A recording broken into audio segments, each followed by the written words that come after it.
ఆంధ్రప్రదేశ్ ప్రభుత్వం ప్రతిష్టాత్మకంగా నిర్వహిస్తున్నటువంటి నంది నాటక మహోత్సవాలకి గుంటూరులోని వెంకటేశ్వర విజ్ఞాన మందిరం వేదిక అవటం మనకి మహద్భాగ్యం, సౌభాగ్యం, అదృష్టం. మరి బల్జేపల్లి లక్ష్మీకాంతం కళా ప్రాంగణం, ఇక్కడ మనం బల్జేపల్లి వారిని కూడా స్మరించుకుంటూ వారి చిత్రపటానికి పూలమాలలు వేశారు అతిథులు. మరి ఈ నాటకాలన్నీ కూడా సాంఘిక సంస్కరణలే ధ్యేయం, లక్ష్యం, గమ్యంగా సాగుతూ ఉంటాయి. కాళ్ళకూరు నారాయణరావు గారు చింతామణి కానీ, అలాగే గురజాడ వారి రచనలు కానీ, కందుకూరి వారి రచనలు కానీ అన్నీ కూడా సాంఘిక సంస్కరణల యొక్క ప్రాతిపదికగానే రచన చేయడం జరిగింది. నాటి సంఘ దురాచారాల్ని వాళ్ళు ఎలుగెత్తి వాళ్ళ కలం బలం సుఫలం చేసుకున్నారు. ఎర్ర కలువ కొద్దిసేపట్లో ఈ వెంకటేశ్వర విజ్ఞాన మందిరం నంది నాటకోత్సవాలు ఒక ఎర్ర కలువ వికసించబోతోందండి. దాన్ని అందరం చూద్దాం, అది అలరిస్తుంది మనల్ని. ఆ ఎర్ర కలువని చూసి ఆనందిద్దాం. ఈ ఎర్ర కలువ శ్రీకళానికేతన్ హైదరాబాద్ వారిది సాంఘిక నాటకం. ఆకురాతి భాస్కర్ చంద్ర గారు రచన, వెంకట్ గోవాడ గారు దర్శకత్వం. కొద్ది క్షణాల్లో ఈ నాటకం మొదలవుతుంది. సాంఘిక నాటకం. నాటకాలు సమాజానికి ప్రతిబింబం, దర్పణం, నటుల జీవితం నాటకానికే అర్పణం, నాటకం ప్రేక్షకులకు సమర్పణం. ఈ ఎర్ర కలువలో చాలా భారీ సెట్టింగ్లు ఉంటాయండి. మరి కొద్ది క్షణాల్లోనే వాళ్ళు ఆర్టిస్టులందరూ కూడా సిద్ధమవుతున్నారు. సెట్టింగ్లన్నీ భారీగా ఉంటాయి. అందరూ మనకి కన్నుల పండుగ, వీణుల విందు అయినటువంటి సంగీతంతో, చక్కని సంభాషణలతోటి ఈ నంది నాటకోత్సవాలు జరుగుతున్నాయి. ఆకురాతి భాస్కర్ చంద్ర గారు దీనికి రచన, అలాగే వెంకట్ గోవాడ గారు దర్శకత్వం. ఈ నాటకానికి ఇది సాంఘిక నాటకం.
तस्मै श्री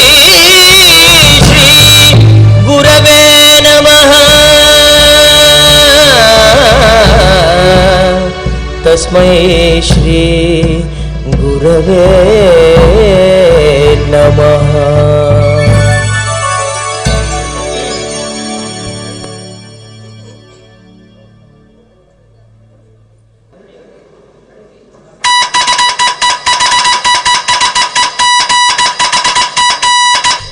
ఈ శబ్దాన్ని ఎప్పుడైనా ఎక్కడైనా విన్నారా? మీకు జ్ఞాపకం రావటం లేదు, నాకు తెలుసు. పోనీ మళ్ళీ ఒకసారి వినండి.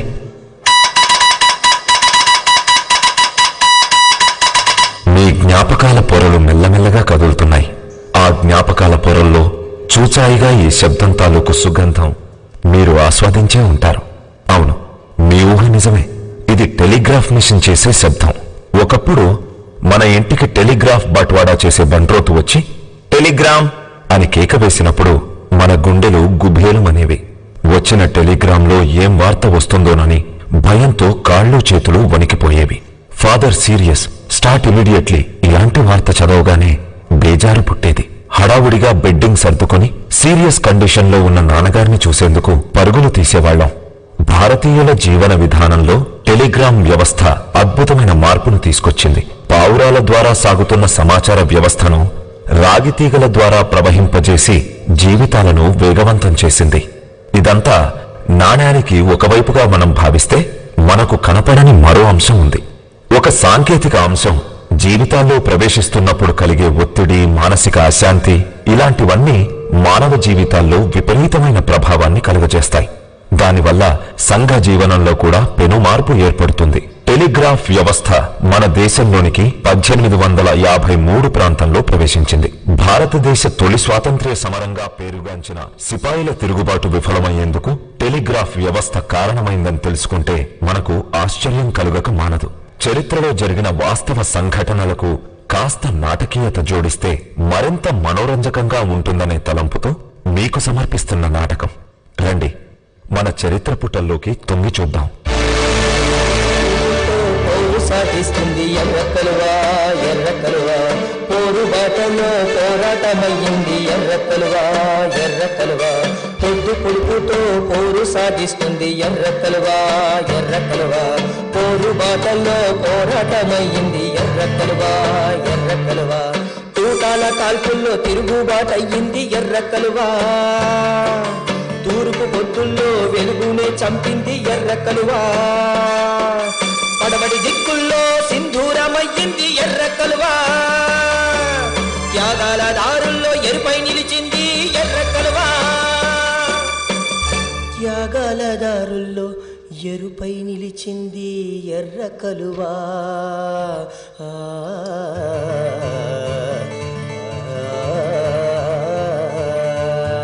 ఎర్ర కలువా, ఎర్ర కలువా, ఎర్ర కలువా, ఎర్ర కలువా, ఎర్ర కలువా, ఎర్ర కలువా, ఎర్ర కలువా, ఎర్ర కలువా, ఎర్ర కలువా.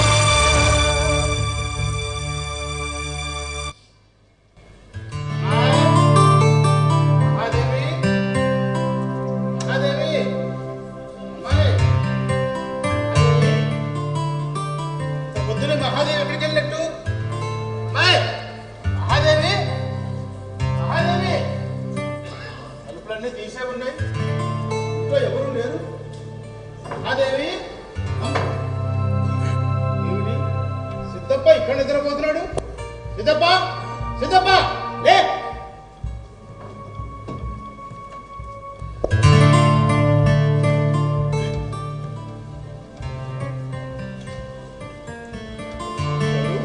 నేనురా మీ మావయ్య కళ్యాణ సుందరాన్ని. సూర్యుడు లోకం మీద వచ్చి 2 గంటలు దాటింది, ఇంకా నిద్రపోతున్నావు ఏమిట్రా? అవును, తలుపులన్నీ తెరిసే ఉన్నాయి. మహాదేవి ఎక్కడికి వెళ్ళినట్టు? మహాదేవి ఇంట్లో లేదా మావయ్య? సరిపోయింది, లేదనేగా నేను కూడా చెప్తున్నాను. ఎక్కడికి వెళ్ళిందో నాకు తెలియదు మావయ్య. ఏమిట్రా కట్టుకున్న పెళ్ళాలు ఎక్కడికి వెళ్ళిందో తెలియదుట్రా? ఏమిట్రా అసలే రోజులు బాగలేదు, ఆడవాళ్ళని ఒంటరిగా బయటకు పంపించే రోజులా? ఇక్కడికి వచ్చిన కొత్త కదా మావయ్య, ఏదన్నా అవసరం ఉండి ఇరుగు పొరుగు దగ్గరికి వెళ్ళిందో ఏమో. ఇప్పటిదాకా మా అందరితో హాయిగా ఉన్నారు. చేస్తున్న నౌకరిలో ప్రమోషన్ వచ్చిందని చెప్పి సంకలు గుద్దుకుంటూ ఇక్కడికి వచ్చాం. ఇల్లు బాగానే ఉంది, విశాలంగా కూడా ఉంది. లాంకంత ఇల్లు ఉండేదో లింకులు ఇటుకమని ఇద్దరు. భయం వేస్తుందేమోరా. అయినా ఇల్లు ఇరకాటం ఆరి మర్కటం అన్నారు పెద్దలు. అంటే ఏంటి మావయ్య, ఇల్లాలు కోతిలాగా ఉండాలి అని? కాకపోతే రంభ లాంటి దాన్ని చేసుకుంటే ఈ త్వరలో మనం బతినిస్తారట్రా?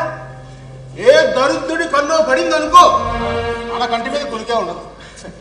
దొరలున్నారు అలాగే ఉన్నారా? అలాంటి దొరలు కూడా ఉన్నారని చెప్తున్నా మావయ్య. ఇప్పటి వరకు అంటే నేను ఏదో సాధారణ ఇంజనీర్గా పనిచేస్తాను, కానీ ఇప్పుడు నాకు ఆంగ్లేయులు ప్రమోషన్ కూడా ఇచ్చారు. అందుకేగా ఈ క్వార్టర్ కూడా నాకు అలాట్ చేశారు. అవునులే, మోసే గాడిద మీదే మూరలు ఎక్కువ వేస్తారు. అదేరా, కష్టపడి పనిచేసి దొరల మెప్పు పొందావు అంటున్నాను. వెళ్ళి కాస్త మొగలుకొనరా. రాత్రి బాగా పొద్దుపోయేదాకా చదువుతూ ఉన్నానా, అందుకే ఆలస్యం అయిపోయింది. పిల్లవాళ్ళు చదువుతూ కూర్చున్నావా? ఒరే అనకూడదు కానీ నువ్వు రాను రాను ఉట్టి సవట్లా తయారవుతున్నావురా. అలా మరేంటి? లేకపోతే ఏమిటిరా, నీకు పెళ్ళై 7 సంవత్సరాలు దాటిందా?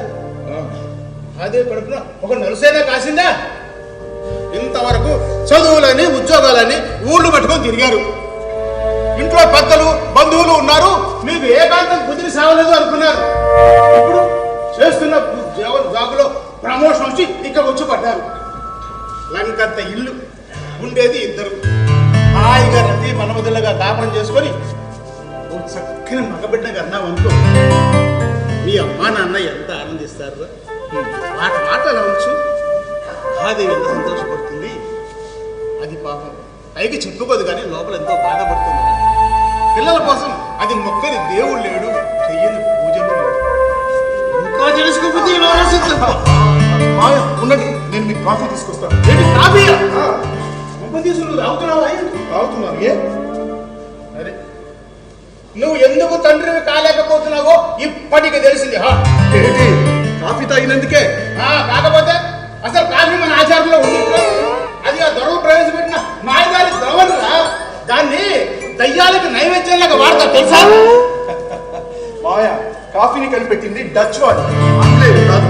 అయినా ఈ దేశంలో మహమ్మదీయులు కూడా కాఫీ తాగేవాడు. కాఫీ తాగితే ఒంట్లో హుషారు వస్తుంది తెలుసా? గంజాయి తాగినా అదే వస్తుందట.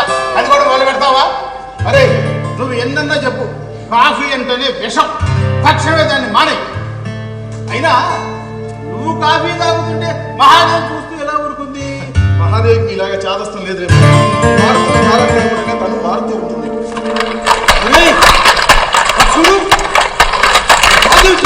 వస్తుంది. కూరగాయలకు వెళ్ళినట్టు మీరు నేను కాఫీ.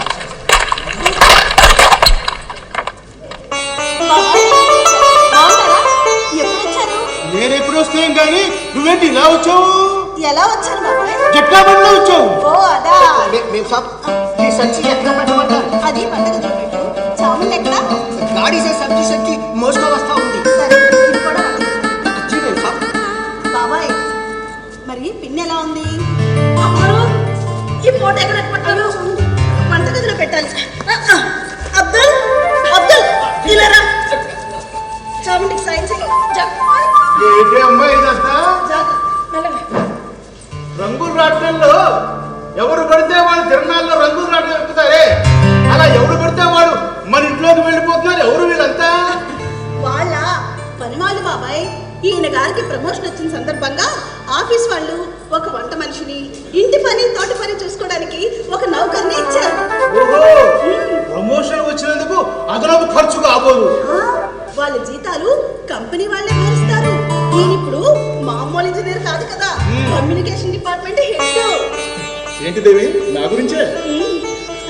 మావయ్య మీకోసం నేనే కాఫీ తీసుకొచ్చాను స్వయంగా. మా వద్దని చెప్పాను కదరా బాబాయ్. కొద్దిగా రుచి చూడండి, బాగానే ఉంటుంది. మా వద్దమ్మా, నేను పొద్దున చద్దన తిని వచ్చాను. ఆ మాయదాల ద్రవం నువ్వే పుచ్చుకో. మహాదేవి బాగుందమ్మా, కళ్ళ ముందు జరిగేదంతా చాలా బాగుంది. వీడేమో కొత్త కొత్త విషయాలు నేర్చుకుంటున్నాడు. నువ్వేమో మన కులం కాదు కదా, మన మతం కూడా కాని వాళ్ళని సరాసరి వంటగదిలో పంపిస్తున్నావు. ఇదిగో జోడెట్ల బండి మానేసి దొరల్లాగా జట్కా బండి వాడుతున్నావు. అసలు వాళ్ళు ఎవరు, ఎలాంటి వాళ్ళు తెలుసుకోకుండా పనిలో పెట్టుకున్నారు. నేను పెట్టుకోలేదు మా కంపెనీ వాళ్ళు పెట్టుకున్నారు. కాకపోతే వాళ్ళ పని మాత్రం మన ఇంట్లో ఉంది. అటువంటప్పుడు మన కులం వాళ్ళనే వేయించలేకపోయినావా? హోదా దక్కేది మన కులం వాళ్ళకి నౌకరీ వేయించామన్న పుణ్యము దక్కేది కదా. అది ఆంగ్లేయుల కంపెనీ మావయ్య, వాళ్ళకి పనిచేసే వాళ్ళు ముఖ్యం కానీ కులం ముఖ్యం కాదు. అందరూ కబుర్లు చెప్పేవాళ్ళే. చూడు, మన దేశంలో కులాల్ని మతాల్ని నిర్మూలించడం అంటే ఆకాశంలో నక్షత్రాలు లేకుండా శుభ్రం చేయడం లాంటివి. ఈ రెండు జరిగేవి కాదు. కానీ విషయం తెలిసిందే. ఏంటది? బొంబాయి, మద్రాసు, రేవు పట్టణాల్లో ఎక్కువగా మన వాళ్ళే నియామకం చేసుకుంటున్నారట. అందుకనే మా పెద్దాడికి కూడా నౌకరీ వేయిద్దామని తాలూకు దొరవారికి అర్జీ పెట్టుకున్నాను. ఆ భగవంతుడు చల్లగా చూచి వాడికి ఆ నౌకరీ ఖరారైందనుకో, వాడు కూడా నీలాగా దొర నీళ్ళు చల్లగా బతుకుతాడు. అదేంటి బాబు, మనవాడు సిపాయి నౌకరీ చేయవలసిన అవసరం ఏముంది? సిపాయి నౌకరీ అంటే చాలా కష్టంతో కూడుకున్నది. పైగా ఇంటి పట్టున ఉండడానికి కూడా వీలు కుదరదు కదా. నువ్వు పెద్ద ఇంజనీర్ గా పనిచేస్తున్నావు, ఇంటి పట్టు ఉంటున్నావా ఏమిటి? ఎప్పుడు చూసినా ఆ ఊరు ఈ ఊరు అని ఊళ్ళు పట్టుకొని తిరగటం లేదు. నేను చేస్తున్న నౌకరీ అలాంటిది. ఈ దేశంలో సమాచార వ్యవస్థను వేగవంతం చేయాలని ఆంగ్లేయులు కలలు పెడుతున్నారు. లండన్లో ఇప్పటికే టెలిగ్రాఫ్ వ్యవస్థ బాగా అభివృద్ధి చెందింది. దాన్ని ఇక్కడ కూడా ప్రవేశపెట్టాలని వాళ్ళు ఉత్సాహపడుతున్నారు. సమాచార వ్యవస్థ ఎంత వేగమైతే పనులు అంత వేగంగా సాగుతాయి. బాబాయ్, ఆయనతో వాదించి మీరు గెలవలేరు కానీ నేను మీకు వంట చేపిస్తాను, భోజనం చేద్దాం. అమ్మాయి అమ్మాయి అమ్మాయి, ఈ ఇంట్లో భోజనం నా వల్ల కాదు తల్లి. ఏమైంది బాబాయ్? నేను ఇంకా గాయత్రి చేసుకుంటున్నానమ్మా. నేను ఆ ఆచారాలకి నువ్వులు వదిలినట్టుగా ఉంది. మేము ఆధునికంగా ఉంటున్నాం కానీ అపభ్రంశంగా మాత్రం లేదు మాకు. పోనీ మీ వంట దేవి నువ్వు స్వయంగా చెప్పు. సరే బాబాయ్, వంట నేనే చేస్తాను, సరేనా? నువ్వు చేస్తానంటే నేను భోజనం చేస్తాను.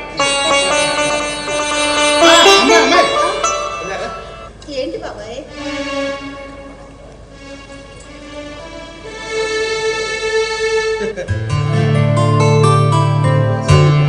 తెచ్చానమ్మా.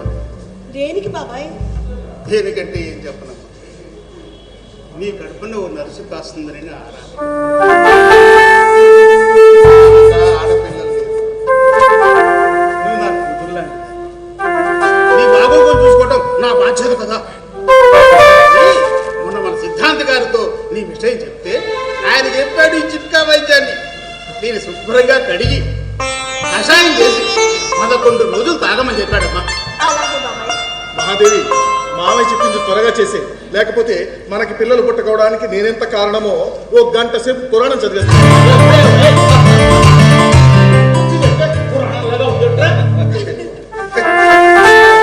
బయలుదేరి వచ్చానేమో చిపెట్టిందిరా.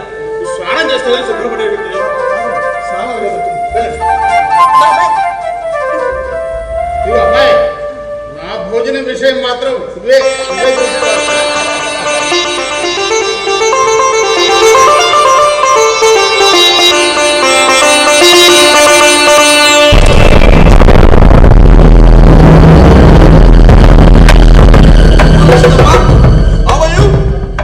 Fine sir.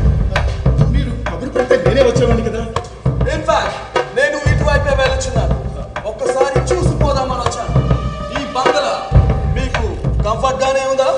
చాలా బాగుంది సార్. కొత్తగా వచ్చాను కదా, ఇప్పుడిప్పుడే అలవాటు పడుతున్నాను. సిద్ధప్ప, ఇప్పటి వరకు ఇలాంటి కంఫర్ట్స్ మా ఇంగ్లీష్ ఆఫీసర్స్ కి కూడా ఇవ్వలేదు. మీరు ఇండియన్ అయినా కానీ ఇలాంటి కంఫర్ట్స్ పొందారంటే కంపెనీ మీ మీద ఎంత నమ్మకం వచ్చిందో ఐ నో ఇట్స్. మీ నమ్మకాన్ని నేను నిజం చేస్తాను సార్. ఈ దేశంలో టెలిగ్రాఫ్ యంత్రాలను నెలకొల్పడమే కాదు, వాటిని సమర్థవంతంగా పనిచేసేలా చూస్తానని నేను మీకు మాట ఇస్తున్నాను. I promise. Very good. Very good Siddappa, all the best. నా పై అధికారి నాకు ప్రమోషన్ రావడానికి చాలా సహాయం చేశారు సార్. నా భార్య మహాదేవి. అమ్మగారు, మధ్యాహ్నం వంట కాయగా వెళ్ళిపోతారు. చాలు, నేనే వంట కలిపిస్తాను. నువ్వు వెళ్ళు. మీకోసం బంతి వెంకటప్ప ఇంతజార్ చేస్తూ ఉన్నాడు. ఎందుకు వచ్చాడో కనుక్కో. మిమ్మల్ని చూసిపోవడానికి అని చెప్పాడు. త్వరగా ఉన్నారు, తర్వాత రమ్మని చెప్పు. వెళ్ళు. వచ్చింది సార్. వీళ్ళంతా కంపెనీ వాళ్ళు మాకు ఇచ్చిన నౌకరీ సార్. మాకు చాలా సహాయంగా ఉంటున్నారు. ఓ, కంపెనీ మీకు నౌకర్లని కూడా ఇచ్చి ఉన్నదన్నమాట. Very good Siddhappa, very good. All the best, all the best. Thank you. Venkatappa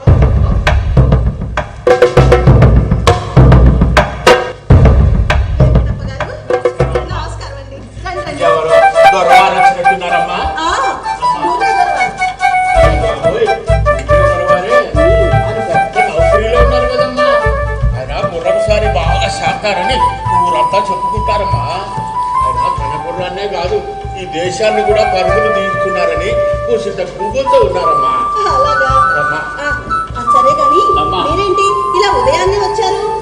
అమ్మా, ఇవాళ శుక్రవారం కదా, సంతకు పోతా ఉంటాం కదమ్మా. పోయే ముందు మీ దర్శనం చేసుకొని పోవడం అలవాటే కదా, అందుకే వచ్చానమ్మా. నిజమే వెంకటప్ప గారు, కానీ నేను ఇప్పట్లో బట్టలు తీసుకోవాలనుకోవడం లేదు. కానీ మీరు సంతకు వెళ్తున్నారన్నారు. అవునమ్మా. అమ్మా మీరు బట్టలు ఏమి చూడొద్దమ్మా, అస్సలు చూడొద్దు, అస్సలు కొనొద్దు. అమ్మా అమ్మా అట్లా కాదు కానీ చూడండి అమ్మా ఒక్కసారి. నారాయణపురం నుంచి మార్చి నాకు చీరలు వచ్చాయమ్మా. అయ్యవారు పై నౌకరీలకి మారారు కదా, మరి అప్పుడప్పుడు దొరల సమావేశాలకు వెళ్తూ ఉంటారు కదా తమరు కూడా.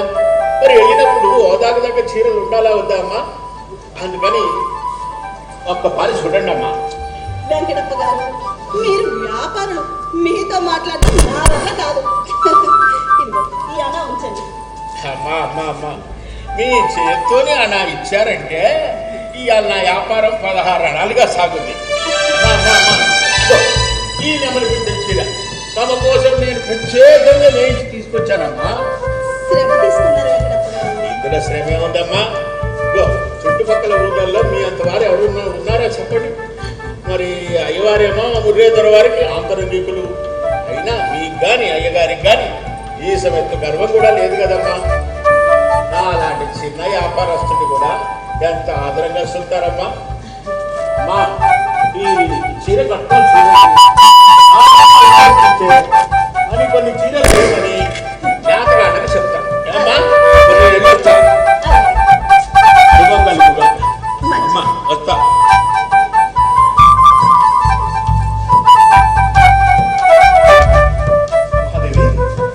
ఏమండి, మురళీధర్ గారు వెళ్ళిపోయారా? వెళ్ళిపోయారు. ఏ పని మీద వచ్చారు? ఏం లేదు, మనం కొత్తగా వచ్చాం కదా, పరామర్శించిపోదామని వచ్చారు. వారి పేరుకి ఆంగ్లేయ దొరైనా కూడా నేనంటే చాలా అభిమానం. ఆ, ఆ, సరే గాని శివాలయం నుంచి ప్రసాదం తీసుకొచ్చాను. పల్లెలు పెట్టుకుంటారు. అలాగే. చామంతి, చామంతి. ఇది లోపల పెట్టి. అన్నట్టు వంటగదిలో వెండి పళ్ళ ఉంది కదా, అందులో ప్రసాదం పెట్టి తీసుకెళ్ళి అయ్యగారికి. అబ్దుల్, అబ్దుల్, అబ్దుల్, అబ్దుల్, ఏం చేస్తున్నా? కబూతర్కి మేత వేస్తున్నామే సాబ్. అవును అబ్దుల్, ఆ పావురాలు ఎప్పుడు చూసినా నీ దగ్గరే ఉంటాయి, నువ్వు వాటిని పెంచుకుంటున్నావా? లేదు మేం సాబ్, నేను కంపెనీలో చేరక ముందు మజీద్ దగ్గర పనిచేసేవాడిని. అప్పుడు కబూతర్కి మేత వేసేవాడిని. దానికి అది ఆదత్ అయింది, దానికి అది నన్ను ఇడిసిపెట్టి ఉండవు. మనతో పాటు కొన్ని జీవాలు బతుకుతున్నాయంటే ఆనందమే కదా అబ్దుల్. అన్నట్టు అయ్యగారు బట్టలు చలువు చేసేందుకు కొండయ్య తీసుకువెళ్ళాడు. అయ్యగారు 2 రోజుల్లో క్యాంపుకు వెళ్తానని చెప్పారు. సాయంత్రానికి బట్టలు తీసుకురమ్మని కొండయ్యకి చెప్పాలి. జీ మేం సాబ్, ఇప్పుడే చెప్పి వస్తాను. మహాదేవి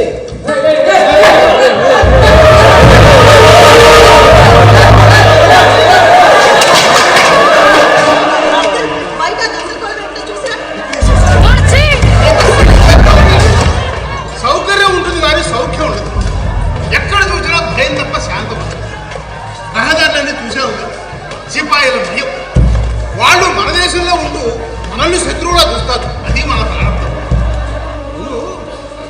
వాటి చేతిలో పావురాలు ఉన్నాయి, ఏమిటమ్మా అవి? అబ్బా, అతను ఇద్దరికి మసీదులో పనిచేసేవాడంట బాబాయ్. అప్పుడు ఆ పావురాలకి మేత వేసేవాడంట. అప్పటి నుండి ఆ పావురాలు అతను ఎక్కడుంటే అక్కడే ఉంటాయంట. వాడు నిజమే చెప్తున్నాడు అంటావా? కొంపదీసి కోసుకొని తింట కదా. గోరఖ్పూర్ కంపెనీలో ఒక సిపాయి ఇంగ్లీష్ దన్ను కాల్చి చంపినారు. ఇలాగే జరిగితే ధరలు మన సిపాయిని బతకనివ్వరు.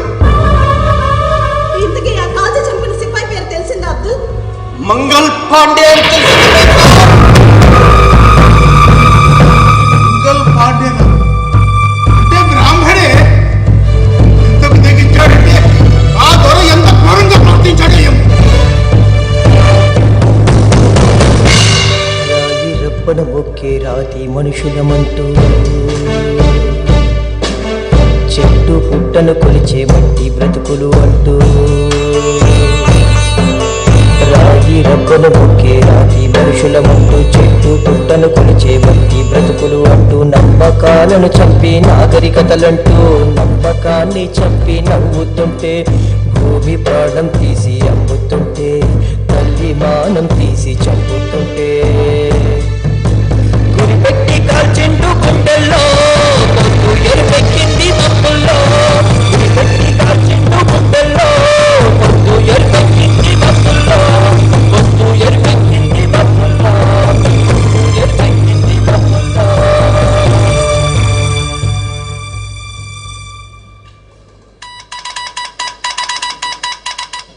గౌరీశంకర్, ఈ రాగి తీగల్లో ప్రకంపనలు చూస్తున్నావా?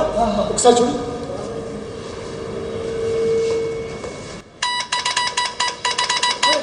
మనం ఎంత వేగంగా కోడింగ్ చేస్తుంటే అంత వేగంగా కదులుతుంది. అవును, దీన్ని బట్టి సమాచారాన్ని వేగవంతం చేయడానికి ఈ యంత్రాలు చాలా బాగా పనిచేస్తాయి. అందుకే వీటిని ఎంత త్వరగా వీలైతే అంత త్వరగా ఇక్కడికి తెప్పించమని ముర్రేదొర వారు ఆర్డర్ వేశారు. బహుశా ఒక నెల రోజుల్లో యంత్రాలన్నీ ఇక్కడికి రానే వస్తాయి. మరి ఈ యంత్రాలు వచ్చేలోగా ఊరంతా స్తంభాలు పాతించాలేమోగా. దాని గురించి మనం బెంగపడాల్సిన పని లేదు. ఆ పనులన్నీ జరిగిపోతూనే ఉన్నాయి. మనం చేయవలసిందల్లా ఈ యంత్రాలు సక్రమంగా పనిచేసేలా చూడగలగడం మాత్రమే. కానీ మంగళ్ పాండే అనే సైనికుడు తెల్లదొరని కాల్చి చంపాడనే వార్త తెల్లదొరలో నిద్రపోతున్న కోపాన్ని పైకి లేపింది. వాడు ఇప్పుడు భారతీయులంటేనే మండిపడుతున్నారు. ఆ ప్రభావం మన మీద కూడా ఉంటుంది. వాళ్ళు సైనికుల మీద కోపాన్ని ఇంజనీర్ల మీద చూపించారు గౌరీశంకర్. పైగా టెలిగ్రఫీ విభాగంలో చాలా మంది భారతీయ ఇంజనీర్లే ఉన్నారు కదా. అయినా మనం భారతీయులమే. మన అధిపతి ఆ ఇంగ్లీష్ వాడేగా. వాళ్ళకి సాంకేతిక పరిజ్ఞానం ఉండొచ్చు, కానీ తెలివితేటలు లేవు. అందువల్ల వాళ్ళు మన మీద ఆధారపడక తప్పదు. వాళ్ళు అవసరం ఉన్న వాళ్ళ మీద కోపాన్ని ప్రదర్శించరు. చూడు, ముర్రేదొర వస్తున్నట్టు.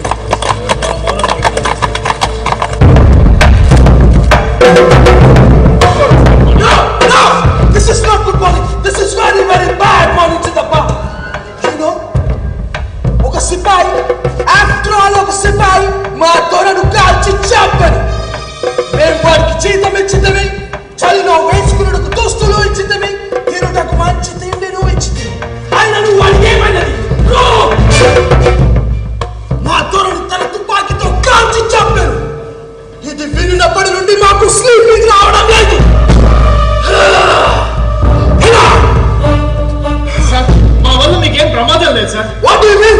అంటే సైనికులు వాళ్ళ దగ్గర తుపాకీలు ఉంటాయి, అవి మన దగ్గర ఉండవు కదా అని. సుఖంతో పరిహాసం మానుకోమని చెప్పాను కదా. ఏ లేదు సార్, మా విభాగంలో అందరూ సౌమ్యంగానే ఉంటారు అని గౌరీశంకర్ ఉద్దేశం. కాకపోతే మా దృష్టి ఎంతసేపు యంత్రాల మీదే ఉంటుంది కదా, వేరే సమయం ఉండదు కదా. అది నిజమే. But you know సిద్ధప్ప, ఆ దొర మరణ వార్త మాకు చేరడానికి 2 రోజులు పట్టింది. కారణం మన డిపార్ట్మెంట్ ఇంకా ఎఫిషియెంట్ గా పనిచేయకపోవడమే. కారణం ఏమైనది? అంటే మనకి ఇంకా యంత్రాలు రాలేదు సార్. యంత్రాలు ఇంకో నెల రోజుల్లో వస్తాయని పై అధికారుల నుంచి సమాచారం వచ్చింది. కలకత్తా నుంచి ఓడ ద్వారా బయలుదేరాయని కూడా సమాచారం. ఓకే సిద్ధప్ప సార్, మీరు ఇలాగే ఎఫిషియెంట్ గా పని చేయండి. దానికి మీకు తగిన బహుమానం ఉంటుంది. అలాగే సార్, యంత్రాలు వచ్చిన పక్షం రోజుల్లోనే వాటన్నింటినీ నెలకొల్పిస్తాం. ఇదిగో ఇప్పుడు ఆ పనులు చూడడానికి మేమిద్దరం స్వయంగా వెళ్తున్నాం. ఓకే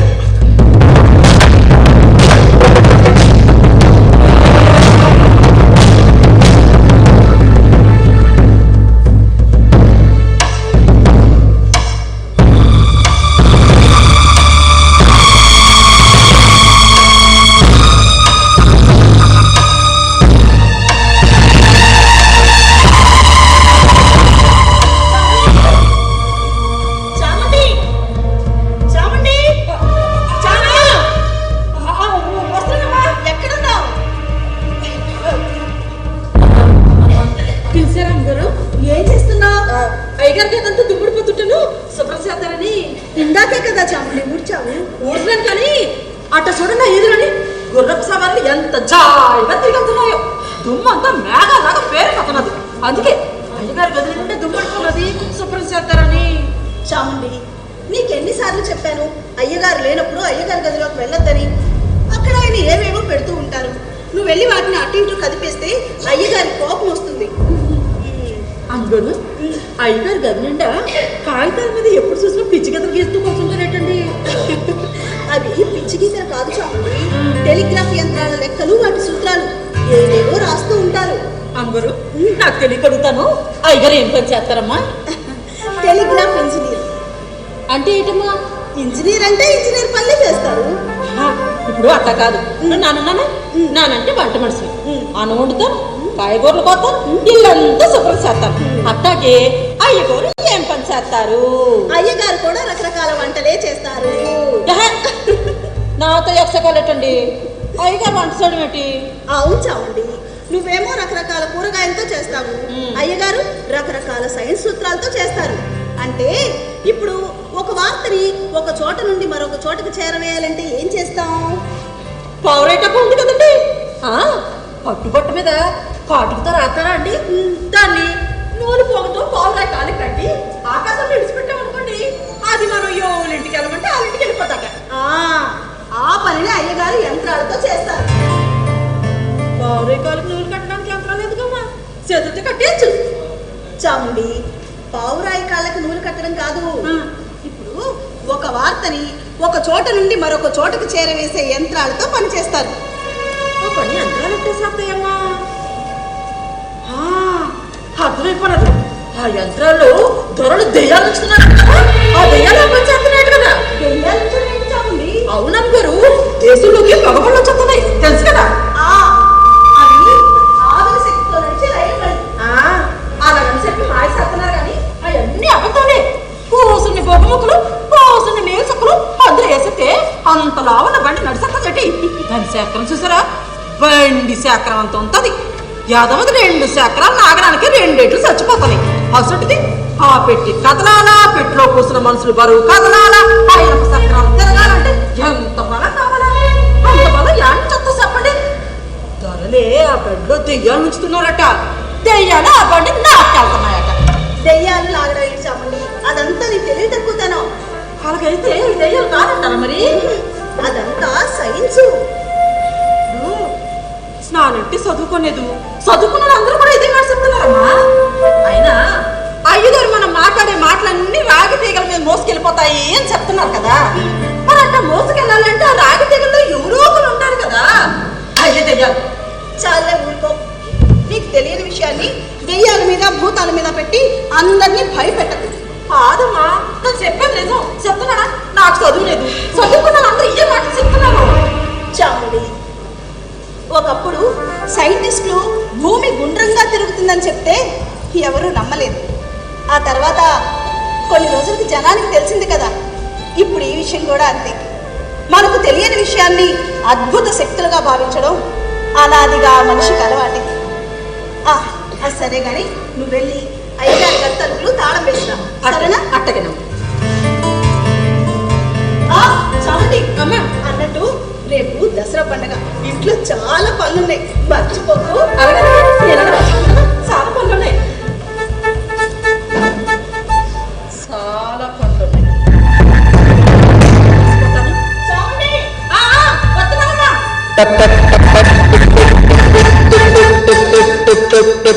రాగి తీగల్లోని లోగుట్టు చేరుతున్నది ఆగట్టు.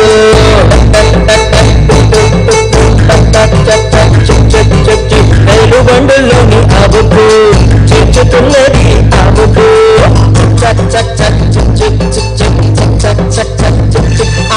రాగి తీగల్లోని లోగుట్టు మూటాలు పలికే మాటలు అంటూ రైలు బండుల్లోని ఆబుకు అమ్మో దెయ్యాలు నడిపే యంత్రాలు అంటూ నమ్మేటి ప్రజలే ఈ బొట్టు, నడిచేటి ప్రజలే ఆ బొట్టు, నమ్మేటి ప్రజలే ఈ బొట్టు, నడిచేటి ప్రజలే ఆ బొట్టు. ఆ గట్టు ఈ గట్టు ఆ బొట్టు ఈ బొట్టు నడి మధ్యలో గుట్టే ఎర్ర కలువా. ఆ గట్టు ఈ గట్టు ఆ బొట్టు ఈ బొట్టు నడి మధ్యలో గుట్టే ఎర్ర కలువా. చక్ చక్ చక్ చక్ చుక్ చుక్ చుక్ చుక్.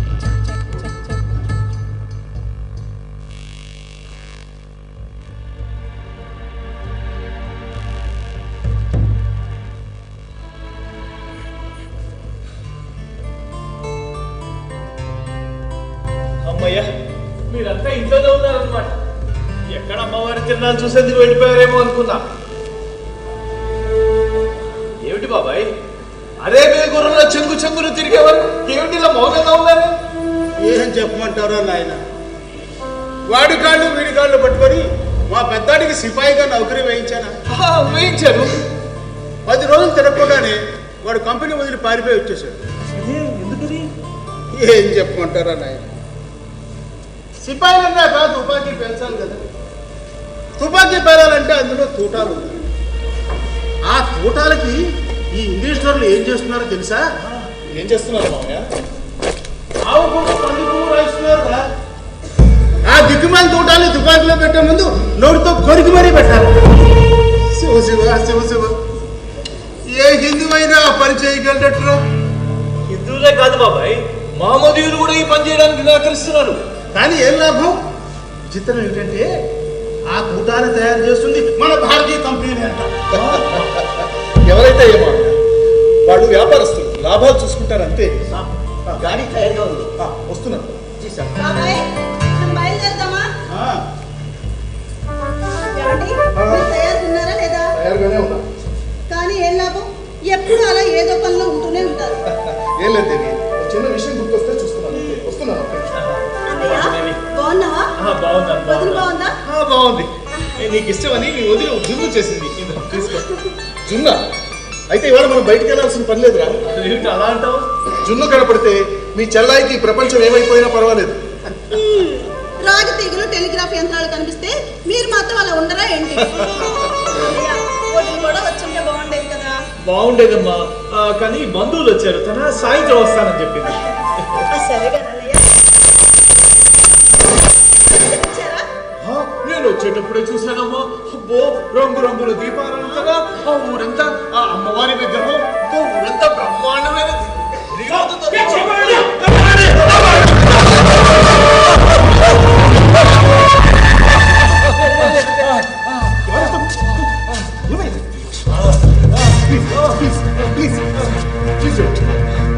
ఎవరు నువ్వు? ఏమైంది? అయ్యా, నా పేరు గణనాథుడు, హిందువుని. ఉత్తర పోషణార్థం కంపెనీ సిపాయిగా పనిచేస్తున్నాడు. నూతన నామం ధరించడం నాకు చిన్నప్పటి నుంచి అలవాటు. నిన్న మొన్నటి వరకు కంపెనీలో కూడా ఎవరు అభ్యంతరం చెప్పేవారు కాదు. పోయిన పక్షంలో మంగళ పాండే అనే సిపాయి దొరను కాల్చి చెప్పినప్పుడు ఆంక్షలు ఎక్కువయ్యాయి. సిపాయిగా ఉండేవాడు ఇలాంటివి చేయకూడదు. దేవుడి నామాలు పెంచి డ్యూటీలో ఉండేరాడు. నేను హిందువుని, నా దైవం ఆరాధన చిన్నంగా నేను నామాలు ధరిస్తాను. ఇంకా చిన్న నష్టం. నువ్వు మొహము కడుపు, నీ మొహం మీద నామాలు నీటితో కలిగే. నా ప్రాణాలు పైన కడగలు.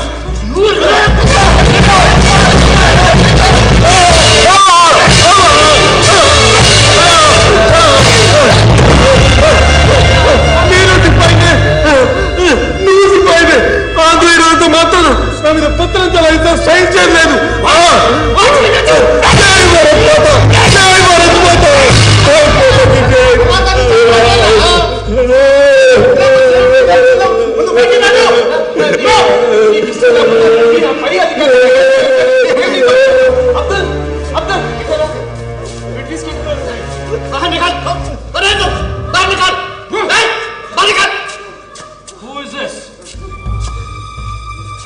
అతను మా దగ్గర నౌకరీలో ఉన్నాడు. ఇతను ముస్లిం వాళ్ళ గజ ఉంచుకున్నాడు. అవును, అతను ముస్లిమే. పేరు అబ్దుల్. కంపెనీ నౌకరీలోనే ఉన్నాడు. మచాన్ని తెలియచేసే ఏ అలంకారం కూడా ఉండకూడదని మాకు ఆదేశం. ఇతను గదము తీసివేయాలి. ఆ విషయం అతనికి ఉద్యోగం ఇచ్చే ముందు చెప్పాలి. ఇప్పుడు చెప్తే ఎలా? I don't know. That is orders. That's all. Come on.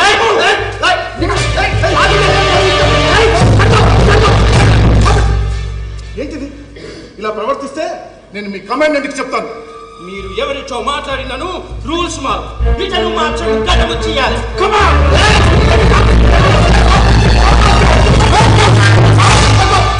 What is this? మీరు ఇలాగే కర్కశంగా ప్రవర్తిస్తే నేను ముర్రాజర్ వారికి కంప్లైంట్ చేస్తాను. మీరు ముర్రేజర్ వారి ఇంజనీరా? Sorry sir, very very sorry sir. నువ్వు మాత్రం కంపెనీ స్టేషన్కు రావాలి.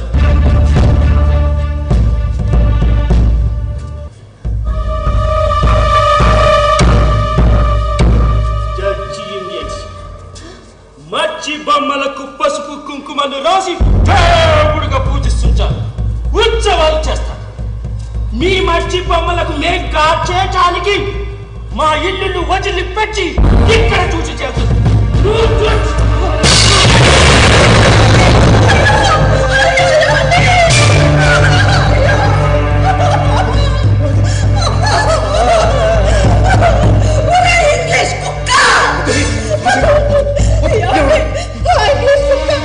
అమ్మవారి విగ్రహాన్ని ముక్కలు చేసేసాడంట.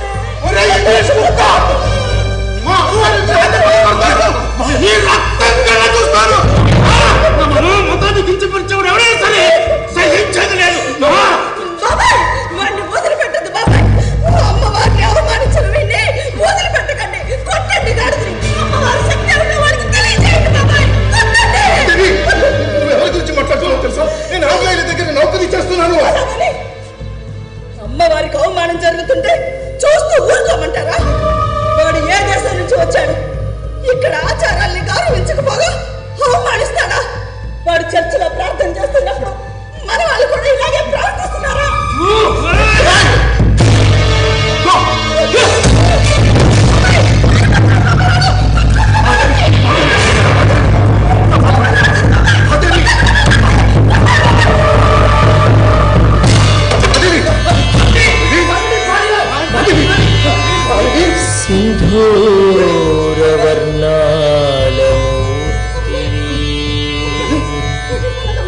బండారు తైలాల ధాత్రివి కంకాల కపాల ధారిణి సింహల వాహన రూపిణి మహిషుణ్ణి చంపిన భార్గవి రక్తాన్ని సేవించే దుర్గవి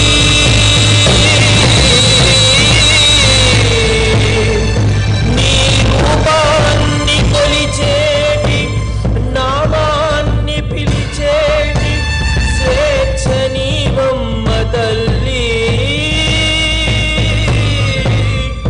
శక్తి నీవమ్మ వల్లి దుష్టుణ్ణి శిక్షించే కాళివి శిష్టుణ్ణి రక్షించే మాధవి పాపాన్ని తొలగించే దుర్గవి ధర్మాన్ని కాపాడే శక్తివి మాతర్మే మధుకైట భగ్ని మహిష ప్రాణాపహారోద్యమే హేలా నిర్మిత ధూమ్రలోచన మదే హే చర్ణముండార్దిని నిశేషీకృత రక్త బీజదనుజే నిత్యే నిశుంబాపహే శుంభధ్వంసిని నాశయాసు దురితం దుర్గే నమస్తే అంబికే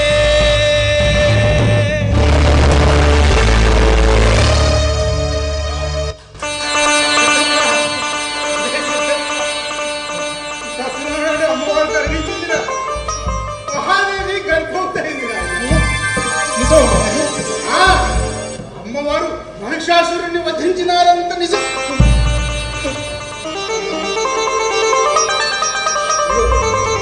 నేను ఔషధం వేశాను. కొంచెం సేపట్లో అమ్మాయికి వస్తుంది. తగినంత విశ్రాంతి ఇవ్వాలి, తెలిసిందా?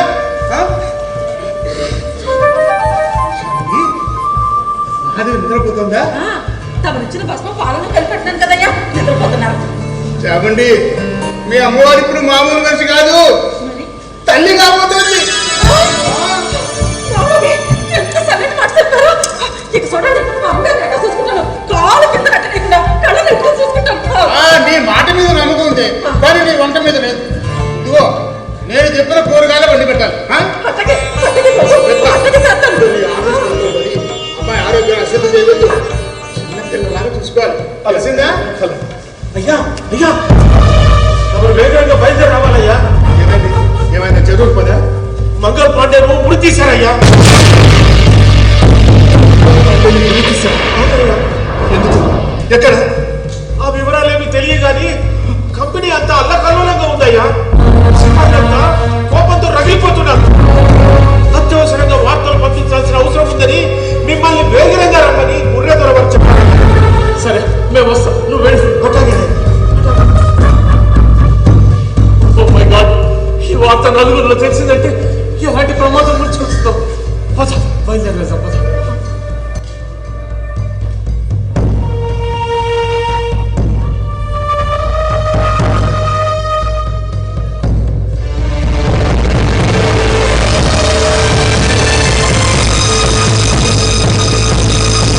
చిండు గుండెల్లో పొద్దు ఎరుపెక్కింది మబ్బుల్లో కొండల్లో పొద్దు ఎరుపెక్కింది మబ్బుల్లో కలువలే పూసాయి కొలముల్లో ఎరుపల్లే మెరిసాయి పొద్దుల్లో చిత్తలే కదిలాయి సమరంతో కచ్చలనే కూర్చాయి దిక్కుల్లో తాడు బిగిసింది కంఠంలో కోరు మొదలయ్యింది గుండెల్లో స్వేచ్ఛే ఎరుపెక్కింది రక్తంలో కోరు మొదలయ్యింది గుండెల్లో స్వేచ్ఛే ఎరుపెక్కింది రక్తంలో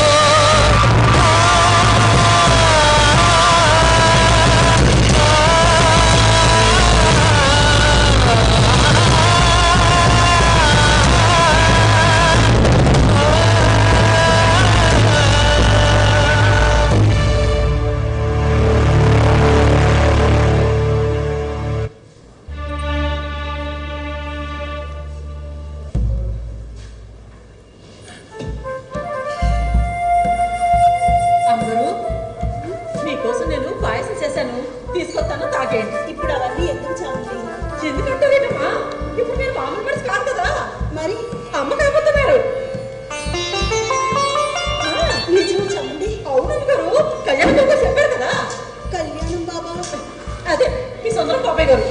బాబాయా ఏమన్నారు? ఇందాక మీరు కళ్ళు తిరిగి పడుకున్నారా, అప్పుడు అయ్యగారు మీ చెయ్యి ఇట్ట ఇచ్చుకొని ఇట్టా ఇట్టా ఇట్టా ఏ లెక్కలు వేసుకుంటూ తమరు అమ్మ కాబోతున్నారని, తమని జాగ్రత్తగా చూసుకోవాలని, పాలు కింద నెట్టనీయకుండా చూసుకోమని చెప్పారు. ఇంతకీ అయ్యగారు ఎక్కడున్నారు? ఆయనకి ఈ విషయం తెలుసా? ఓ తెలుసమ్మా, కానీ మా ఐదారు కంపెనీ వాళ్ళ సంతోషాన్ని ఉండగలుగుతారండి. వేరే గెలిపించమని కబురు వచ్చేసినది, ఎప్పుడూ వచ్చేస్తానని అయ్యగారు గౌరీ బాబు వెళ్ళిపోన్నారు. అయ్యగారు వచ్చేస్తారు కానీ నేను పాయసం తెస్తాను, తమరు తాగేయండి, సరేనా? అలాగే. అదిగో అయ్యగారు మాటల్లోనే వచ్చేస్తున్నారు.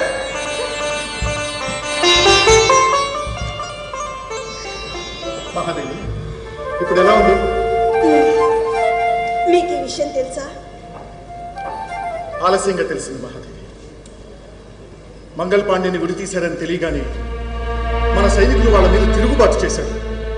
సమాచార వ్యవస్థ వేగవంతంగా ఉండుంటే పరిస్థితి మరోలా ఉండేదని ముర్రేదర్ వారు ఆగ్రహించారు. నేను మాట్లాడుతుంది ఆ విషయం గురించి కాదండి. దేని గురించి? నేను తల్లి కాబోతుంది. ఆ, ఇందాకే కళ్యాణ సుందరం మావయ్య చెప్పారు కదా. మరి అంత సంతోషకరమైన విషయాన్ని నాతో పంచుకోవాలనిపించలేదు? ముర్రేదర్ వారు వేగిరం రమ్మని కబురు పెడితేను నాకంటే ముర్రేదర్ గారు ఇష్టమల్లే ఉంది.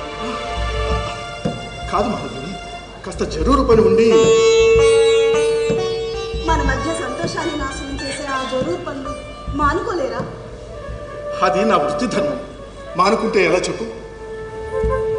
చదువుకున్న ప్రతివాడు దొరల దగ్గర నౌకరీ చేస్తున్నాడా? స్వతంత్రంగా బతకడం లేదు? స్వతంత్రంగా ఉండే వాళ్ళందరికీ మనలాంటి సౌకర్యాలు ఉన్నాయా మహాదేవి? పరాయి వాళ్ళ దగ్గర ఊడిగం చేస్తున్నందుకు, వాళ్ళు పారేసే సదుపాయాల్ని యాచకుల్లా తీసుకుంటున్నందుకు సిగ్గుగా ఉందండి. మహాదేవి, అవునండి, మీరు చాలా తెలివైన వారు. మీలాంటి వాళ్ళు దేశానికి స్వాతంత్రాన్ని తీసుకురావడానికి పోరాడాలి, కానీ వాళ్ళ దగ్గర బానిసల్లా బతకడం హేయంగా ఉందండి. ఊడిగం చేసే వాళ్ళకి మనలాగా నౌకర్లని, బంగ్లాని, ఎడ్ల బళ్ళని వీటన్నిటిని ఇస్తారా చెప్పు మహాదేవి? వాళ్ళు పాలకులు, అజమాయిషి చేయడం వాళ్ళ విధి. అజమాయిషి పాలన వరకే ఉంటే బాగుంటుంది, కానీ వాళ్ళు మన నిత్య జీవన విధానంలోకి ప్రవేశిస్తున్నారు. మనం ఏ దేవుణ్ణి పూజించాలో వాళ్లే చెప్తున్నారు. మన వేష భాషలు వాళ్లే నిర్దేశిస్తున్నారు. ఇవన్నీ భరించడం చాలా కష్టంగా ఉందండి.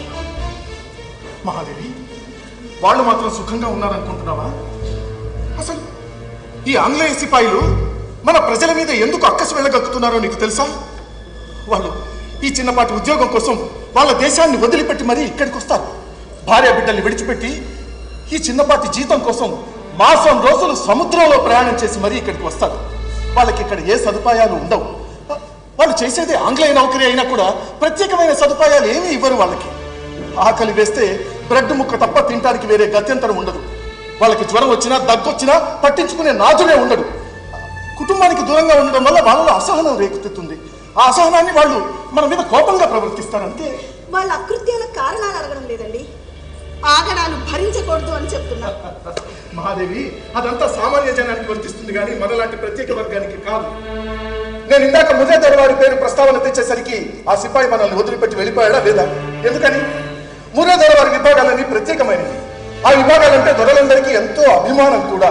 అందులోనూ ఈ దేశంలో సాంకేతిక విప్లవానికి నాందిగా టెలిగ్రాఫీ విభాగమే ముందుంటుంది. డల్హౌసీ ధర రైల్వే టెలిగ్రాఫ్ విభాగాల మీద ప్రత్యేకంగా శ్రద్ధ పెట్టమని కంపెనీ అధికారులందరినీ ఆదేశించారు. ఈ దేశంలో ఆ రెండు విభాగాలు అభివృద్ధి చెందితే దేశం ఎంతో అభివృద్ధి చెందుతుందని వాళ్ళందరి నమ్మకం. ఇప్పటికే ఈ చుట్టుపక్కల స్తంభాలు తేవడం అయిపోయింది, వాటన్నింటినీ పాటించడం కూడా అయిపోయింది.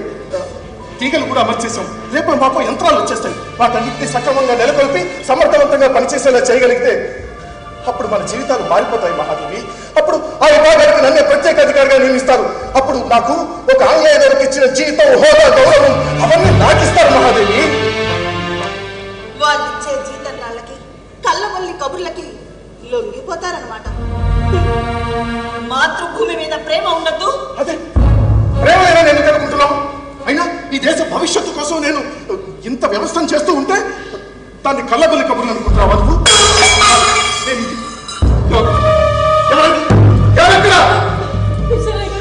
చావండి, నా శబ్దం ఏంటి? వంటగదిలో గిన్నెలు సర్దుతుంటే కంపట్లు సైజారి గిన్నెలు కింద కొనే.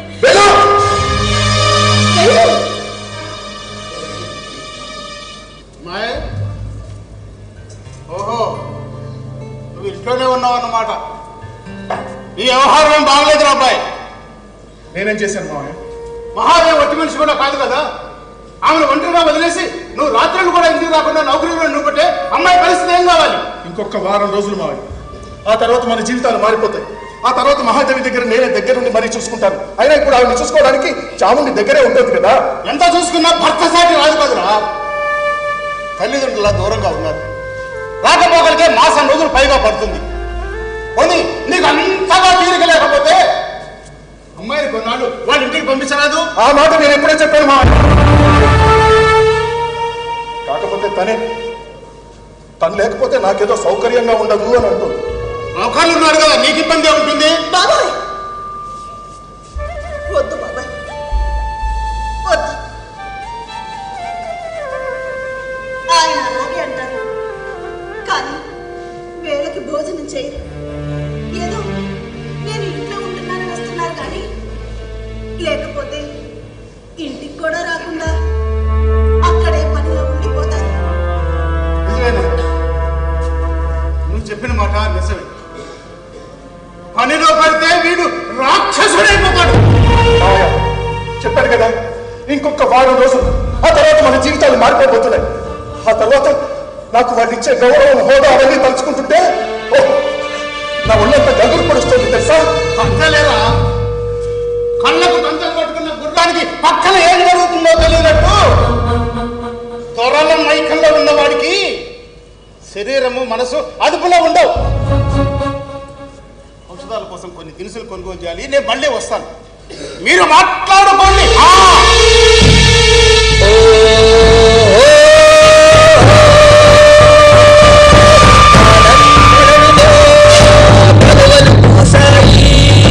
చూసే కళ్ళను ఎర్రగా మార్చాయి, చీడి కడుపులో వెలుగులు కాసాయి, కాలం కళ్ళకు రెక్కలు అవుతాయి. ఆపరేషన్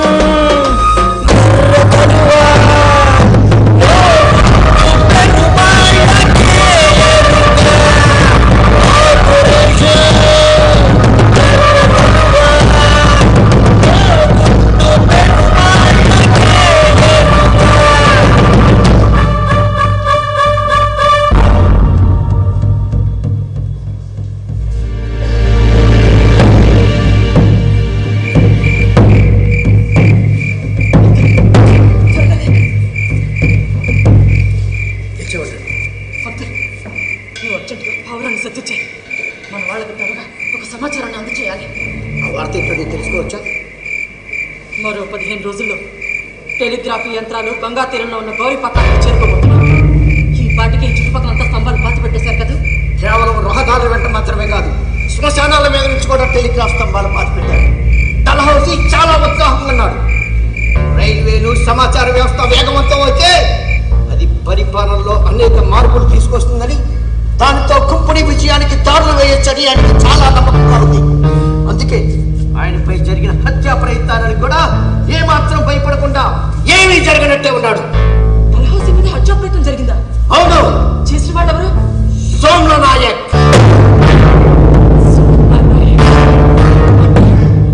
కుంభనీధరుడికి బియ్యం సరఫరా చేసే రవాణాదారుడు కదా. అవును, ఆ సోమ్ల నాయక్. ఇప్పుడు సోమ్ల నాయక్ తండ అంతా చల్లా చదిరైపోయింది. బియ్యం రవాణా బంద్ అయిపోయింది. రైలు ఇప్పుడు ఆహారం రవాణా కోసం ధరలు రైళ్లు ఉపయోగిస్తున్నారుగా. దాంతో ఇప్పటి వరకు ఆహారం రవాణా చేసిన లంబాడాల కట్టుబాటు పోయి చెట్టుకొకళ్ళు పుట్టకొకళ్ళు అయ్యారు. నేను విన్నాను, ఈ రైళ్లు పట్టాల మీద కాదు, మనుషులు బతుకుల మీదగా నడుస్తున్నాయి. ఎక్కువగా బిడాల బతుకం మీద ఆధారపడ్డారు. ఉప్పు దగ్గర నుంచి అన్ని తినుబండారాలు ఎట్ల బండి మీద తెచ్చి అమ్మేవాళ్ళు.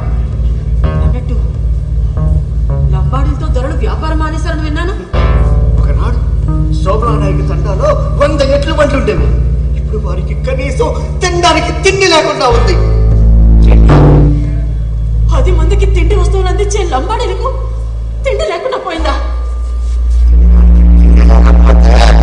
ఏ ఆకులో తిని బతకొచ్చు, కానీ ధరలు వారిని చాలా హీనంగా మారుస్తున్నారు. అన్ని గ్రామాల్లోని ప్రజలు రైలు పట్టాలేసేందుకు నిరాకరిస్తున్నారు. అక్కడ ఈ ధరలు లంబాడాన్ని దోచుకోమని ప్రోత్సహిస్తున్నారు. గ్రామస్తులు, రైతులు దొంగలకి, దోపిడీదారులకి భయపడి పారిపోయినప్పుడు అక్కడ రైలు పట్టాలేసేస్తున్నారు. ఎంత దారుణం! వీళ్ళు అసలు మనుషులేనా? గౌరవంగా బతికిన కుటుంబాలు దొంగలు గాను, దోపిడీదారులు గాను, ముష్టివాళ్ళు గాను మారిపోవడంతో కోపాన్ని పెంచింది. దానికి కారణమైన డల్హౌసీ మీద కసి పెంచుకున్నాడు. ఆయన్ని హత్య చేయడానికి ప్రయత్నించాడు, కానీ విఫలమైపోయాడు. మరి నాయక్ దొరికిపోయాడా? లేదో, తెలివిగా తప్పించుకున్నాడు. రేపు సోమ్లా నాయక్ కూడా మనతో కలిసే అవకాశం ఉంది. లంబాడాలు కూడా మనతో కలిస్తే మన ఉద్యమం మరింత నువ్వు చెప్పింది నిజమే, కానీ మన వాళ్ళు చాలా తెలివి తక్కువగా ప్రవర్తిస్తున్నారు. మనం పేర్లు మార్చుకొని ఎంతగా శ్రమపడినా ఫలితం లేకుండా పోతుంది. అన్నట్టు ఇక్కడ నేనందరూ మహమ్మదీడని అనుకుంటున్నారు కదా. అవును, మొన్న దసరాలో జరిగిన సంఘటనలో నేను నా గడ్డంపై చూపిన అభిమానానికి నన్ను ఇక్కడ అందరూ 100% మహమ్మదీడిగానే గుర్తిస్తున్నారు. ఆ నమ్మకం అలాగే ఉండిపోవాలి. అలా అయితేనే మన పనులు సులువుగా జరుగుతాయి. ఇంతకీ నువ్వు పౌరాన్ని సిద్ధం చేసావా?